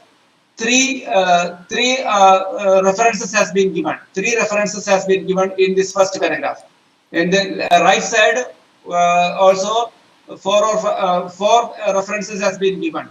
But what is the writing pattern we are following? India is following, or many countries are following, is that we will describe or rewrite all the material available in some other sources in our thesis or article. And I shall show the next page of the same article. You see another paragraph. Color has been recognized as an important feature in a rice. Here is a 1 reference, 2 reference, 3 reference, 4 reference, 5 reference, 6 reference. In one paragraph, the researcher has included 6 references. But in our situation, our writing practice is that one page will be described for one document. That system should be changed. Then only we will be escaped from plagiarism. Then plagiarism checking, is it a foolproof mechanism? Plagiarism checking is not a foolproof mechanism. We can it is only a helping tool for academic excellence by showing the similarity. We can make silent or fool the software to get a desired percentage of similarity. As I have already demonstrated, from 61% to 0%. So 61% is a blank report, and if we are applying several filtering tools, we can make the software fool. So plagiarism checking software is not an foolproof mechanism to show the plagiarism. So key determinants of similarity percentage in checking: speed of the internet, online availability of databases, no similarity checking for hard copy of documents. Suppose in Kerala Agriculture University we have 6,000 theses, 6,000 theses. Out of this, before 2 years, only 50% of the thesis was digitized and uploaded to the Krishi Ghosh repository of Indian Council of Agriculture Research. Now 96% of the thesis has been uploaded to the Krishi Ghosh repository of Indian Council of Agriculture Research. So if a document is now available only in hard copy, that document will not reflect in the plagiarism checking. So, but the problem is that after 1 year, after 2 years, after 5 years, these hard copy might have digitized and uploaded to the National Digital Library or Shodhganga or national and some other repositories. So future digitization will change the similarity index. That is why that is the situation as happened in the case of former or Honorable Vice Chancellor of Kerala University, Dr. Veeramani Gandan. He has submitted thesis in Calicut University some 15 years back in Department of Psychology. And after several years, that allegation came and is copied from some other sources. So future digitization will surely change the similarity index. Checking system and filtering tools used. We have applied several filtering tools, that is 20 words, 100 words, exclude bibliography, like that. Documents in regional languages. Now, presently, many regional languages are not included, especially Malayalam, Sanskrit, some other regional languages are not included in the checking of similarity. But in future, now the Unicode system has emerged. Unicode will facilitate the automatic translation of languages. So in the near future, almost all the regional languages will be a part of digitization and thesis checking, similarity checking. So documents in regional languages now cannot be checked for similarity. In future, it may affect it. And similarity percentage varies from tool to tool. Suppose 61 percentage shown in Turnitin. If you are checking in Urkun, it may showing around 15 percentage or 20 percentage.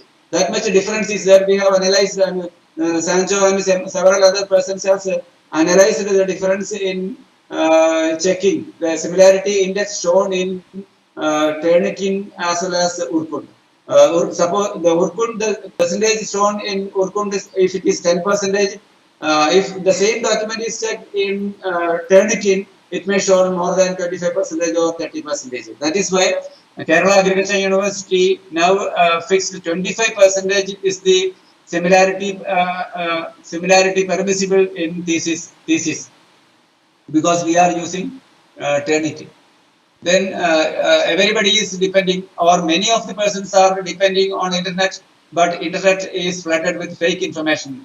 One study, Hindu came last year, that 86% of the internet users being duped by fake news, and according to the survey. So if anybody is depending on internet sources, we should be very careful, and it should be properly checked or authenticated.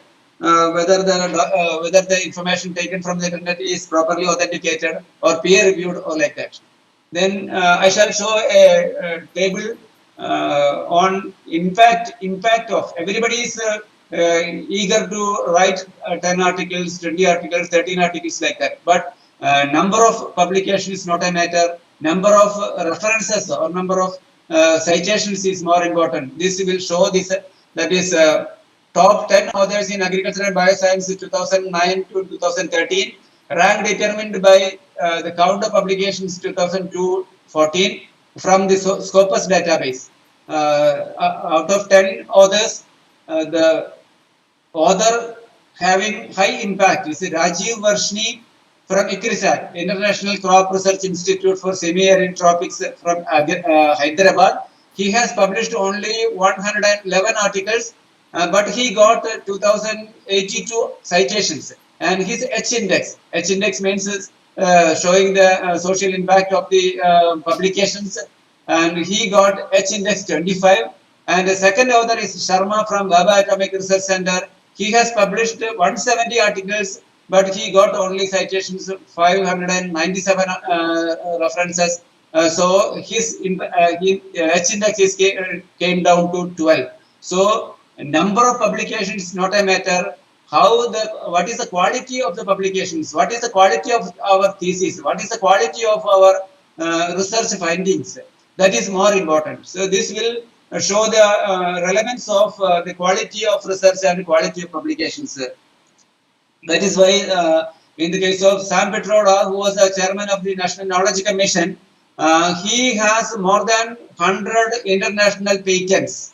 More than 100 international patents. That means almost all patents are having social relevance. Social relevance means wisdom. Instead of knowledge, everybody can acquire knowledge. If we are applying this knowledge into the societal plane, application level, it is known as wisdom.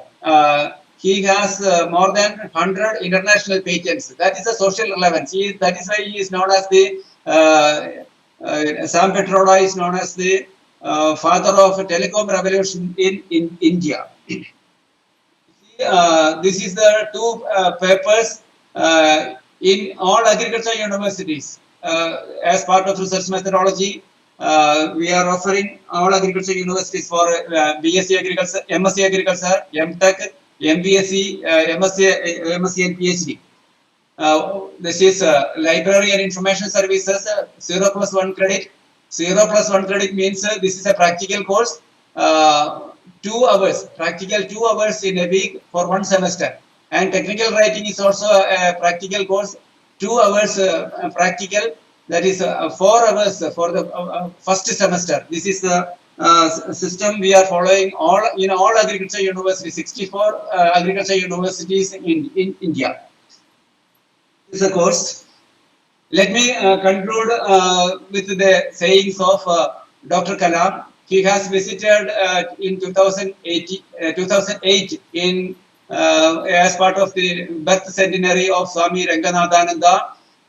He visited that is Jubilee Mission Medical College. The picture is from this. His quotation was like that. Knowledge, he observed, was a combination of creativity, righteousness, and courage. Creativity leads to thinking, and thinking provides knowledge. When there is righteousness, there is beauty in character, harmony at home, order in the nation, and peace in the world. This is the right temper. This is the right research integrity automatically will come. That is, knowledge is a combination of creativity, righteousness, and courage. Creativity leads to thinking. Thinking provides knowledge. When there is righteousness, there is beauty in character, harmony at home, order in the nation, and peace in the world. Before joining, I have joined in Kerala Agriculture University 25 years back. Before that, I was in DRDO, Defense Research and Development Organization, Kochi. At that time, I have a direction with Dr. Kalam. Let me conclude with this. This is our library, Kerala Agriculture University Library. You can my warm welcome to Kerala Agriculture University, either online or physically. If you have any questions, you can write to me, or you can have a telephone call to me. Thank you for giving me an opportunity. Thank you, Dr. Francis A.T., for a very informative session. I invite Mr. Sandro Jose, our college librarian, for his session. He'll be dealing with publication ethics.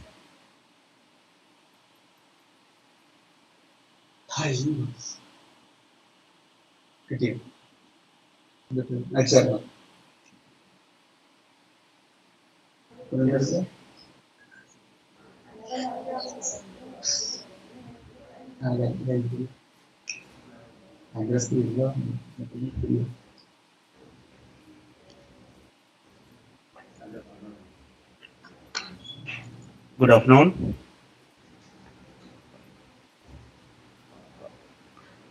Okay. Can I share my desktop now? Yes, yes. Okay.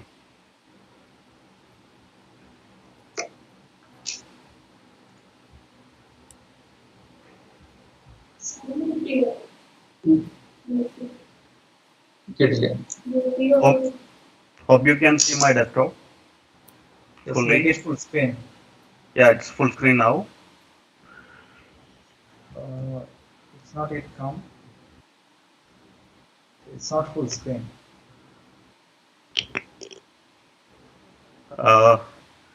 Maybe it's taking some time.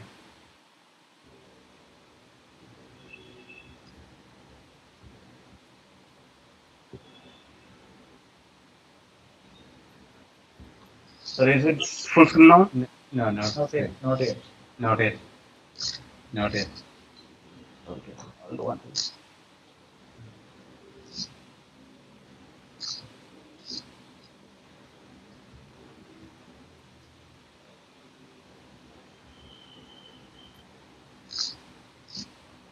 First you give slideshow, then share.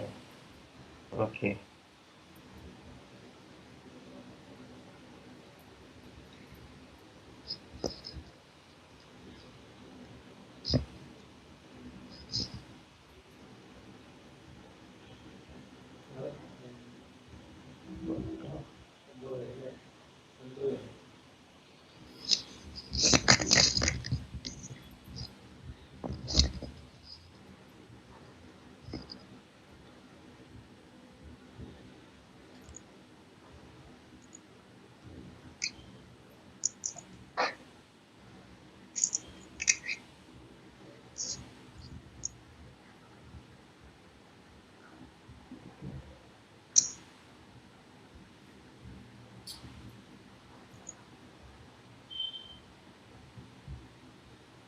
So is my screen visible now?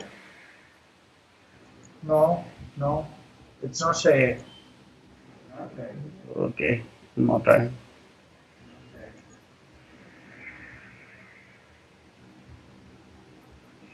What about now? It's come, but it's not full screen. It's okay. Okay, you can You start. can go for slide. What is a slideshow? Okay, I'll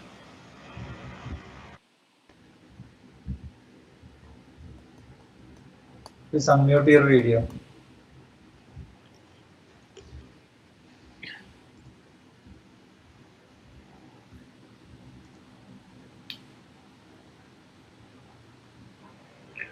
hope it's full screen now. Yes, yes. Okay. Good afternoon, Yes. everybody. I'm talking about publication ethics. Yeah, here I said about the research ethics, and Francis has told about the plagiarism. And based on that, you might have already done a groundbreaking research, and you might have composed an exceptional manuscript. But when it comes to the selection of a journal, there is a point most of the people they will get fooled with. Uh, I'll show some examples to how to submit your manuscript at proper places. Most of you might have seen the Web of Science database, and in the homepage itself, you might have seen a option which is marked in a oval here. Already have a manuscript. Find a match. Here, if you click on the find a match, you will be led to a text box where you can fill in your abstract and your keywords, and the database will show you a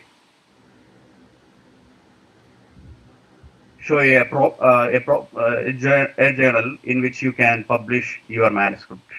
In the same way, the publisher is like Elsevier. They have got a platform called Journal Finder where you can enter the title and abstract of your paper to easily find the journals. In the same way, you have to enter your paper title in the first column, and then second column you have to type the paper abstract, and in the third column you have to type in the keywords.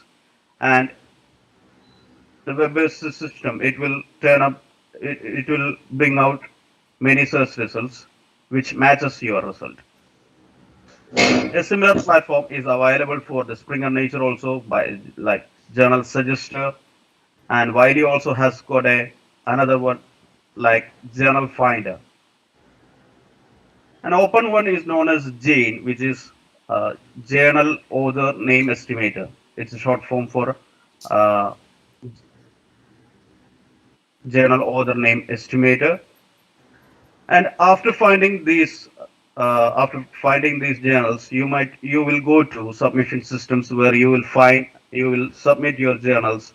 Like for example, I have given the example of Vigalpa here, where you can submit the paper in where you can submit the paper in the place which is indicated as in the oval,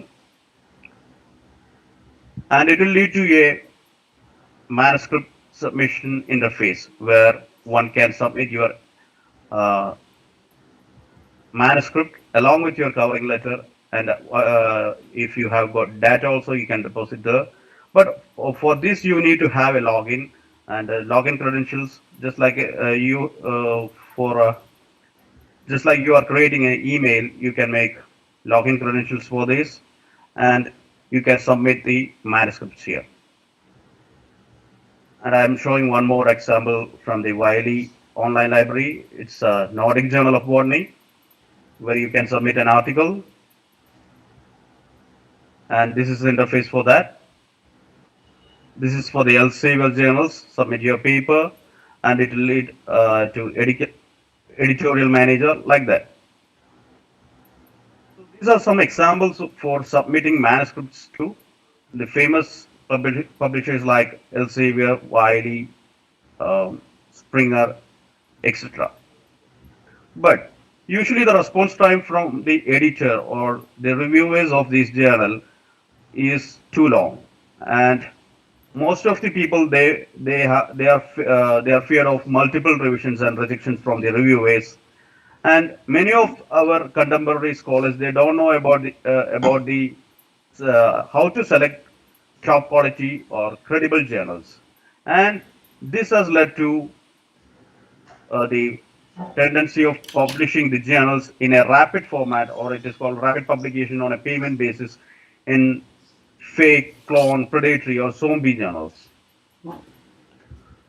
Uh, in India, actually, in the context of predatory open access publishing, we can find over 11,000 fake open access journals. And according to Hindu, this passage I have taken from Hindu. Even if science done in India has not grown much in the last few years, India has successfully played a vital role in polluting the scientific literature with trash. Indian researchers publishing in predatory journals could be willing or ignorant participants. Either way, fake journals provide the best medium to publish substandard and even highly unethical work, plagiarized content with falsified and or fabricated data and manipulated images.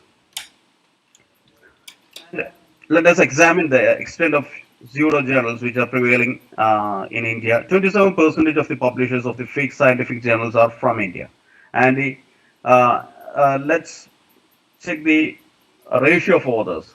35% of the authors in the pseudo journals or the so-called predatory journals or fake journals, they are from India. And the second position is by the Nigerian authors, and it's only 8%. See the difference in the percentage.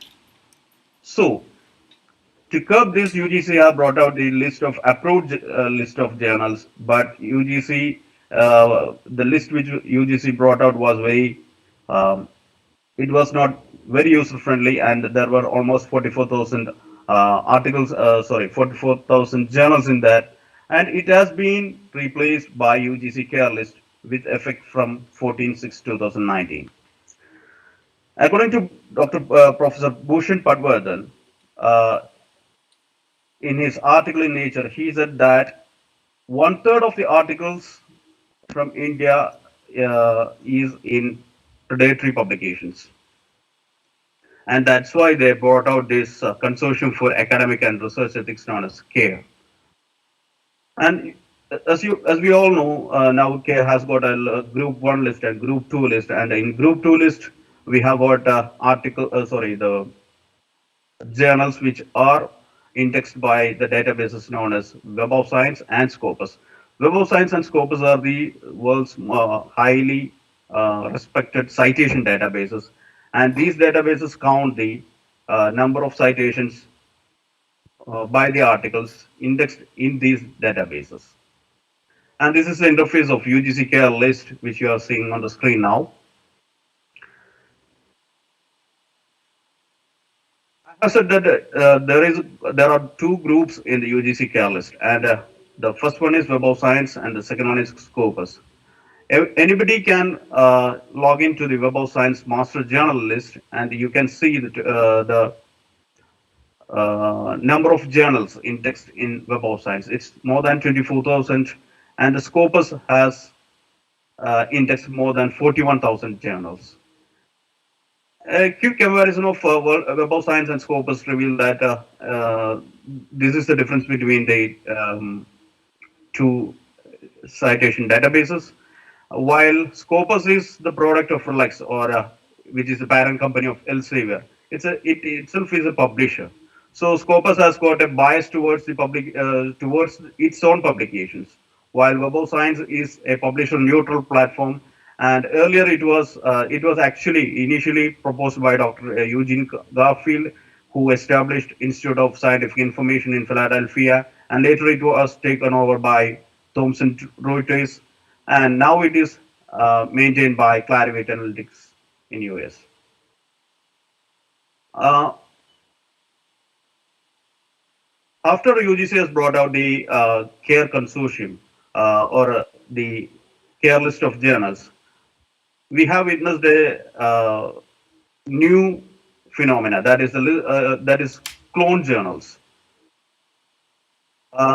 For example, current science is the most one of the most cited or most respected journal in India, and this is the actual side of current science. But in the front page of the current science itself, we can see a notice that we have given alert notice about fake journals since July 2019, etc., etc. And the reason for that is there is a site known as Current Science. This is a clone of the journal Current Science. And you can see another one, e-current science, which is neatly um, what invisible from or which is hidden from the popular view, or this is known as e-current science, and people will be easily fooled it as current science. And this is another one, Journal of Current Science. This is another one, International Journal of Current Science. See the difference in the titles of these journals. So UGC has brought out a list of clone journals now, which is actually only 9 in number. Sorry, it's less than 30 in number, which is at the website of UGC. You can see another journal, which I'm telling about another aspect of this UGC care list of journals. This particular journal, Indian Journal of Pharmaceutical Sciences and Drug Research, it is indexed in UGC care list. And if you go to the website of this particular journal, it is saying that it is international in scope, and they in the home page itself they are giving information about, or a description about IGPSDR, that is the journal is included in UGC care list of journals published by UGC, etc., etc., and it is for the purpose of career advancement scheme and direct recruitment of teachers, etc. That means even though it is its scope is international, it's actually targeted to these particular people, that is the researchers in India. So there are many journals which have been mushroomed uh, only to take benefit out of this UGC system of career advancement scheme and this APA, etc., etc. This predatory open access publishing, actually it was identified by Jeffrey Beal, who was the librarian of Aurora Library in University of Colorado, Denver, and he has maintained a site known as Scholarly Open Access. But because of the oppression from the his employers and the owners of these so-called open access channels, he had to shut down this site. But this the mirror site of the mirror of this site is available in many places over the internet. The peculiarity of these predatory publishers are, or it's, we can call it pseudo journals. They have got fancy names like World Journal of, Global Journal of, International Journal of, etc., etc. And their websites look amateurish or give little information about the organization behind them. And predatory publishers use deception to appear legitimate and trapping researchers into submitting their work and then charging them to publish in it. And many of them purport to be headquartered in the United States, United Kingdom, Canada, etc. But actually, they hail from Pakistan, India, or Nigeria, because the cash flow has been traced and this has been brought out. Most of their sites contain evidence spelling and grammar errors, and most of them don't have any specific discipline. That is, for example, International Journal of Science, Technology, and Engineering. See, uh, I will show another one. This journal, this particular international journal. See its title: International Journal of Engineering, Basic Sciences, Management, Social Studies, and whatnot. So they have got the entire gamut of disciplines in their coverage, and they clearly fool people. And predatory publishers, above all of them, they demand money for publishing. And mind you, that not all journals which require payment are not predatory. So let's see a example for list of clone journals. I'll just show an demonstration of that in online.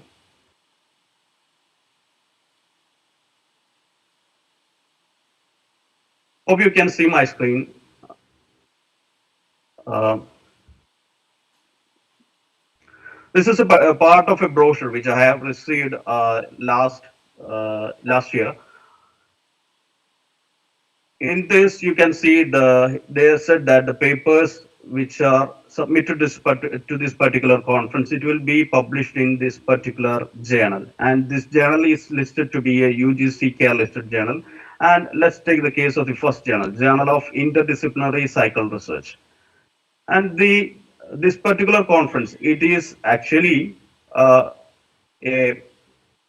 um, commerce and management based conference. And let's see what will turn up by if we give a search in Google by Journal of Interdisciplinary Cycle Research.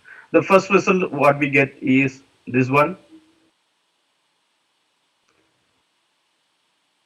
This is Journal of Interdisciplinary Cycle Research, and it is said that UGC care approved Group 2 journal Scopus Index till 1993. Now let's see its archives.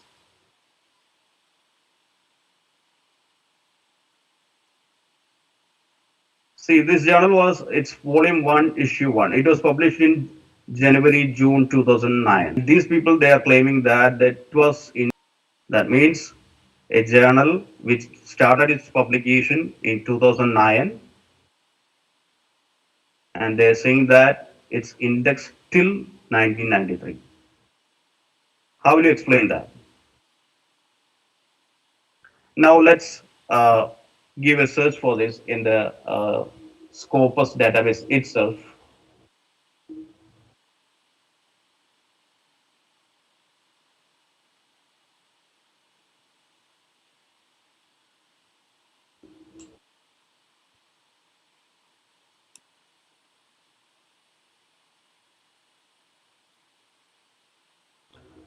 We can search Scopus database by title, ISSN, etc., etc. And this is the journal which I was looking for, Journal of Interdisciplinary Cycle Research. Okay. Now let's see the description about this particular journal. 1973 to 1978 and 1982 from 1988 to 1993. And now it is continued as biological rhythm research. So what happened was,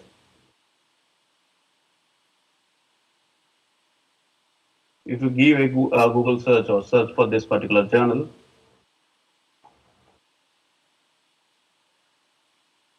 biological rhythm research, okay,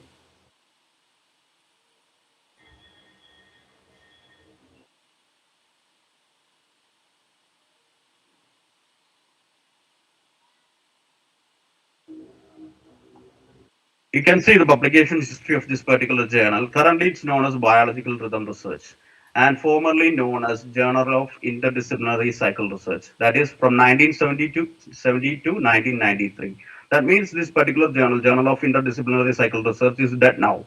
And the site which you see on the screen now, it's actually the site of a zombie journal. That means you might have seen the films in which dead people walking. That is, you can search for that. If you don't know about that, there is a genre called zombie genre of movies.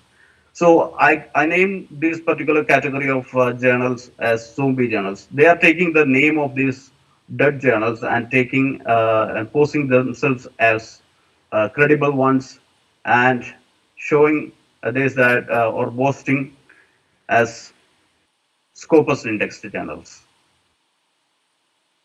And this is the reality behind that. And see the thing also, I said in the beginning, this particular brochure, it is from the conference of it was from a conference which was dealing with commerce and management. See, this is about biology and biological research. So what are these people actually doing? We have to be keen about such conference organizers. Okay, I'll show one more one.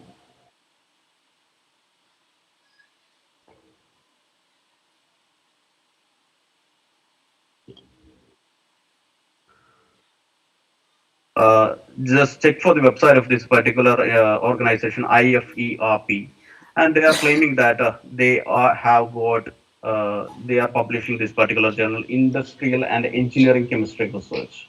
Okay, and just give a search for this particular journal. This is actually published by American Chemical Society.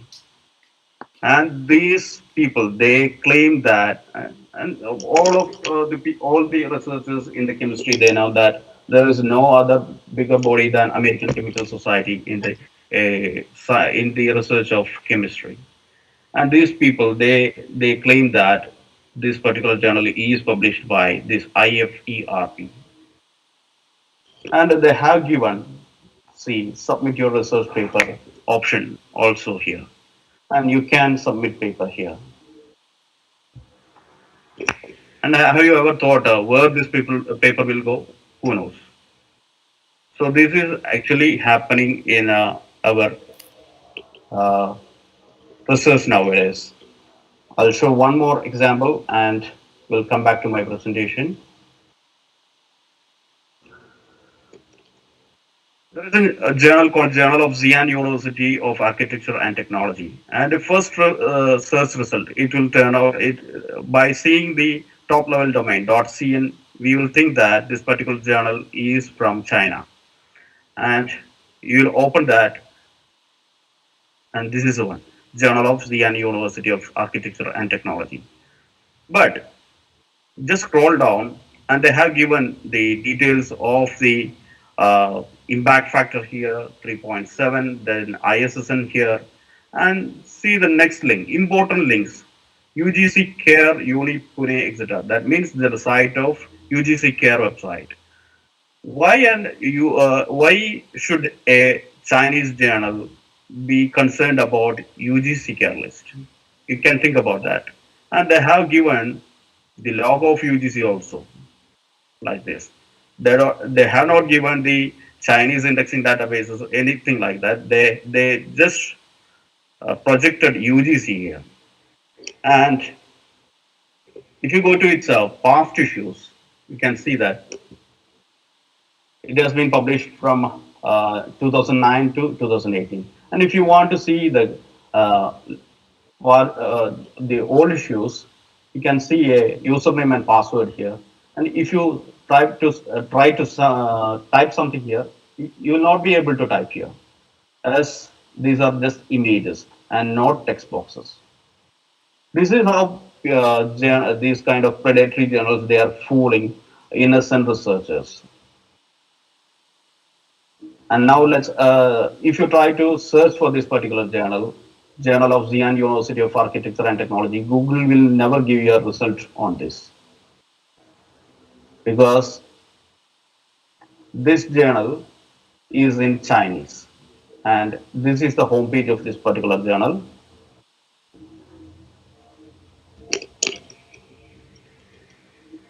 This is the homepage of Journal of Xi'an University of Architecture and Technology, and it is in two editions. What we are seeing on the screen now is the Natural Science edition, and the other one is the Social Science edition. So there are two editions for this particular journal, and they don't print English articles. They print only Chinese articles, and these people, whom we are seeing now, they are just fooling the innocent researchers, and they are imposing us this particular journal. So there are many other issues like this in journal publishing. Uh, let's come to the slide.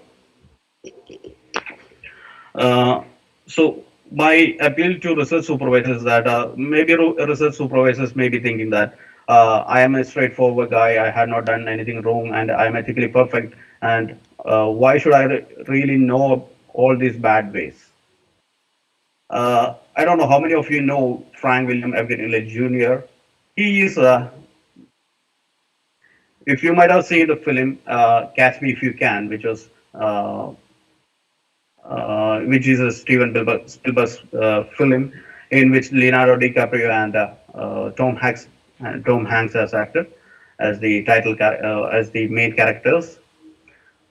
This Abagnale was a confidence trickster. He was a check forger and imposter between the ages of 15 and 21. And he has got 8 identities, and including as an airline pilot, physician, US Bureau of Prisons agent, etc., etc.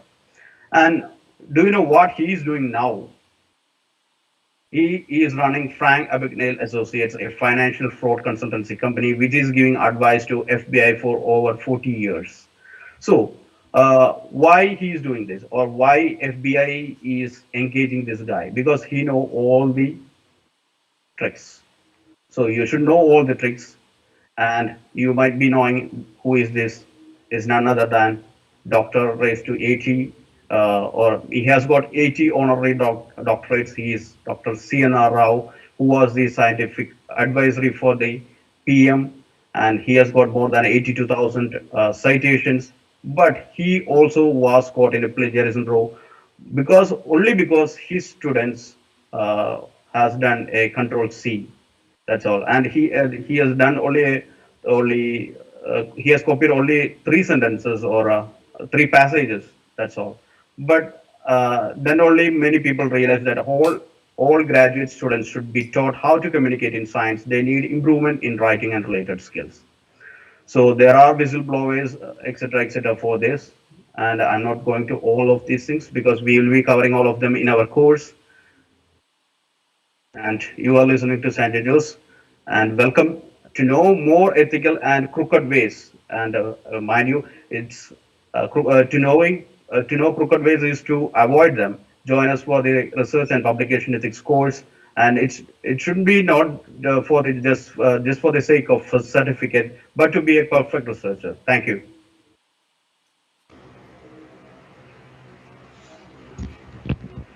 Thank you very much, Sanju. I now invite Reverend Dr. Anil Kongoth, the IQC coordinator, to field a question which we have received.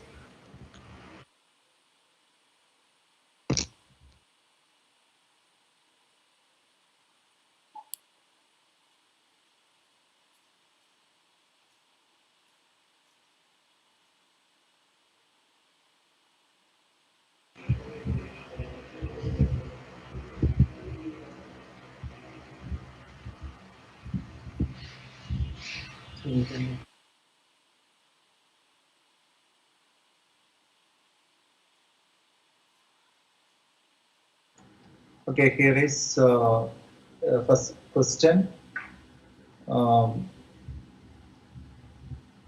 Is it mandatory to have supervisor as co-author for all publications by PhD scholar? This is one of the questions. Can any one of the resource person respond to that question?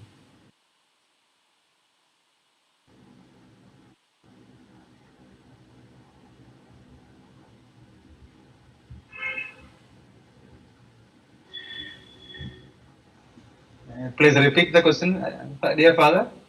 Is it mandatory to have supervise as co-author for all publications by PhD scholar?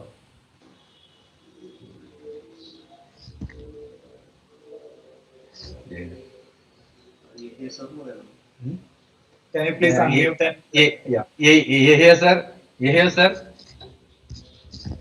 Please unmute. Please unmute. Please unmute the mic. Sir, I think that is it mandatory to have supervisor as co-author? This is the question. Yes, yes. Yeah, ethically speaking, it is mandatory. Ethically speaking, because you know why I'm telling, as a supervisor, either myself or Joby sir, doing research for 20-25 years, and then we are transferring our acquired wisdom to our students, knowledge and wisdom to our students.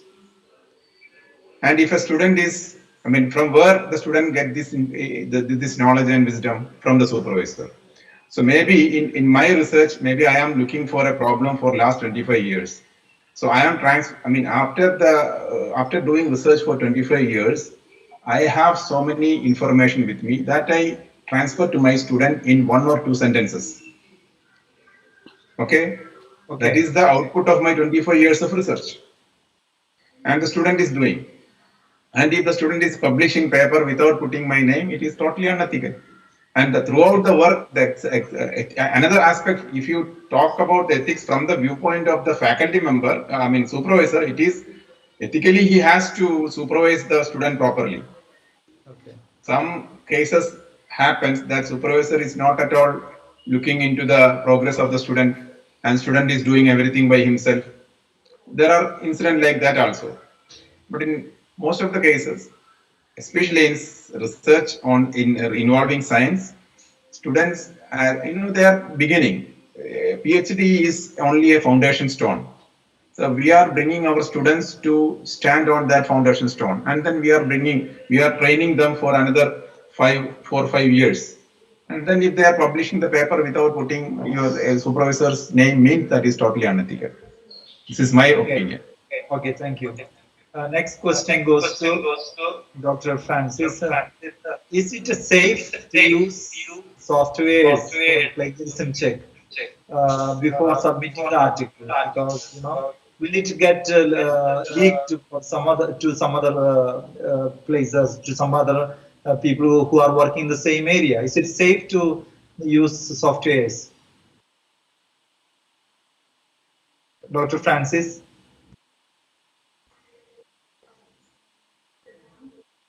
Or Sanjo sir can Can you repeat the question?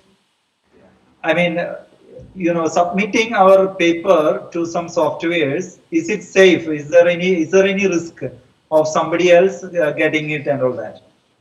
If there is no risk, if the person using the software is confident or competent, the similarity will be 100%. So while checking the software, we should be very careful. It should not be deposited in their repository, software's repository. Okay. Thank you, sir. Francis sir, will you please switch on your camera, Francis sir? Oh, yes. Okay.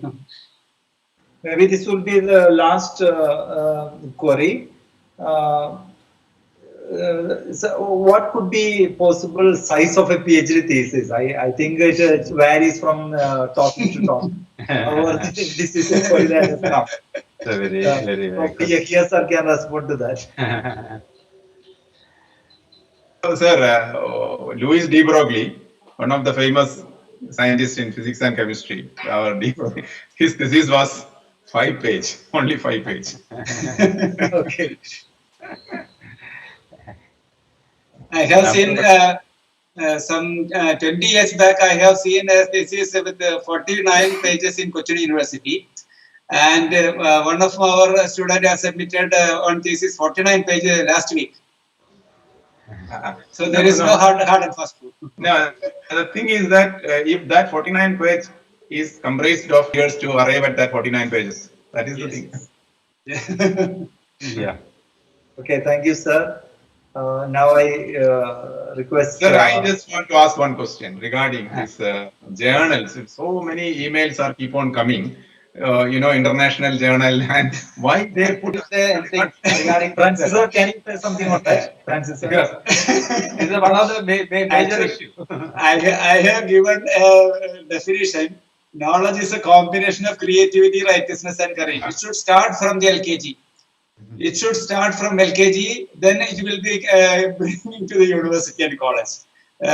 Government, that is the solution. No, sir. Government has to do something. That is very important. Otherwise, university has to publish a list or give a list of publication. Be aware of these kind of journals like that. They have, and they put that UGC approved. Yeah. This is very bad situation. And government can control India only, but many journals are coming from outside. Outside, yeah. Even many journals from India also coming like that. Yes. Many are, though they are coming from India, actually they will be posting from some others. Okay, thank you, sir. Now it's time we conclude. I request Dr. Joyce to take over. I invite Dr. Chakoveam, coordinator of the research, joint coordinator of the Research Council, and the coordinator of the course, online course which we are launching, for the vote of thanks. Am I audible? Yes, yes, yes. We are concluding this today's session. Dear Dr. Joy Kale, Principal of our college, and dear Dr. M.K. Jairaj, Vice Chancellor of University of Calicut, dear Dr. Nasser M., Pro Vice Chancellor of University of Calicut, dear Dr. Joshi C.L., Registrar University of Calicut, the speakers of today's session, Dr. Yahya, Dr. Francis Sethi, Mr. Sanjay Jose, and dear Executive Manager Father Varghese Kuttur, dear Vice Principals, faculty members, research scholars, and researchers from various institutions from all over India and abroad. Research and publication ethics becomes unavoidable concept among researchers and guides. So, University Grants Commission strongly recommend the inclusion of the course for giving awareness about publication ethics and publication misconducts. And it is mandatory for research scholars in Indian universities from January 2020 onwards. So, in India, a few universities started courses in RP.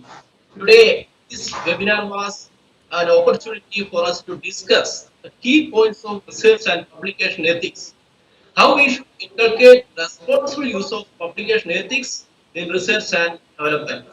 So we had experts from various institutions. I think during this year, I feel it was a right time to our streams of knowledge to the students, researchers, and faculty members. Our beloved Vice Chancellor agreed to inaugurate this webinar. This shows his keen interest in our activities. He mentioned that we should not misinterpret the data.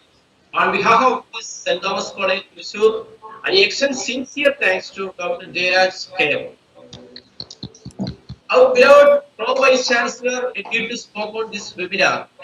This shows his keen interest in research activity. He has given us keynote address in which he has emphasized the need of awareness about plagiarism and ethics. On behalf of St. Thomas College, Thrissur, I extend sincere thanks to Dr. Nasser, Pro Vice Chancellor of Calicut. Our dear Registrar agreed to inaugurate the RP course during this seminar. On behalf of the St. Thomas College, Thrissur, I extend sincere thanks to Dr. Joshi C.L. for launching the RP course today. Our executive manager, Reverend Father Varghese Kuttur, has joined with us. I thank you, sir, for being with us. Also, today we have two speakers. First talk was by Dr. Yahya A. He was the head of the Department of Chemistry, University of Calicut. He spoke on the philosophy of and ethics of research in detail. He mentioned research philosophy, ethics and moral philosophy, and many things. And he ended with a question: why PhD is called like Doctor of Philosophy? Okay, we have to answer that question. On behalf of this St. Thomas College, I thank you, sir, for giving us a wonderful talk. The second speaker was Dr. Francis A.T. He's the librarian of Kerala Agricultural University, and his topic was on anti-plagiarism software for research integrity. He pointed out major issues of plagiarism and explained the use of Turnitin, Erkin, etc., the softwares like that to remove the plagiarism. And he also mentioned the similarity index and the details of similarity index, how to deal with that. On behalf of this St. Thomas College, Thrissur, I thank you, sir, for giving us that session. The last speaker was our own colleague, Mr. Sanjay Jose, and he was discussing on how to deal with the publication ethics. He has displayed many problems that we are seeing nowadays. On behalf of this St. Thomas College, Thrissur, I extend sincere thanks to Mr. Sanjay Jose. Finally, our principal, Dr. K.L. Joy sir, presided our webinar, and we have our vice principals, Dr. Martin Columbrath, Dr. Joby Thomas K. He's the coordinator of Research Council, and Dr. Sister Alfonso Matthew, And the IQC coordinator, Dr. Anil George K, is also with us. And the conveners of the webinar was Dr. Joyce, Dr. Viju, and the moderator was Dr. John Studworth. And I thank all the committee members for successfully organizing this seminar. To our eminent speakers, the delegates, faculty members, research scholars, and students from various institutions, organizing committee members, I bid you a sincere thanks for attending the seminar. I thank you once again all. Thank you. Thank you very much, Dr. Chaku. A word of thanks to all the resource persons, dignitaries, my committee members, and a word to my participants also. Thank you for participating. Please be patient. Don't start clamoring for the certificates right now. There are technical issues, so it will take a little bit of time to deliver all of your certificates. Regarding your online course also, we have posted the presentation where the details of registration are present. So once you register, you will be getting all the other details. So thank you again. I'm really relieved that the internet and the electricity did not let us down. Hoping that someday in a better world, all of us can again come together in a real seminar where there would be real human to human interaction. Thank you very much. We disperse now.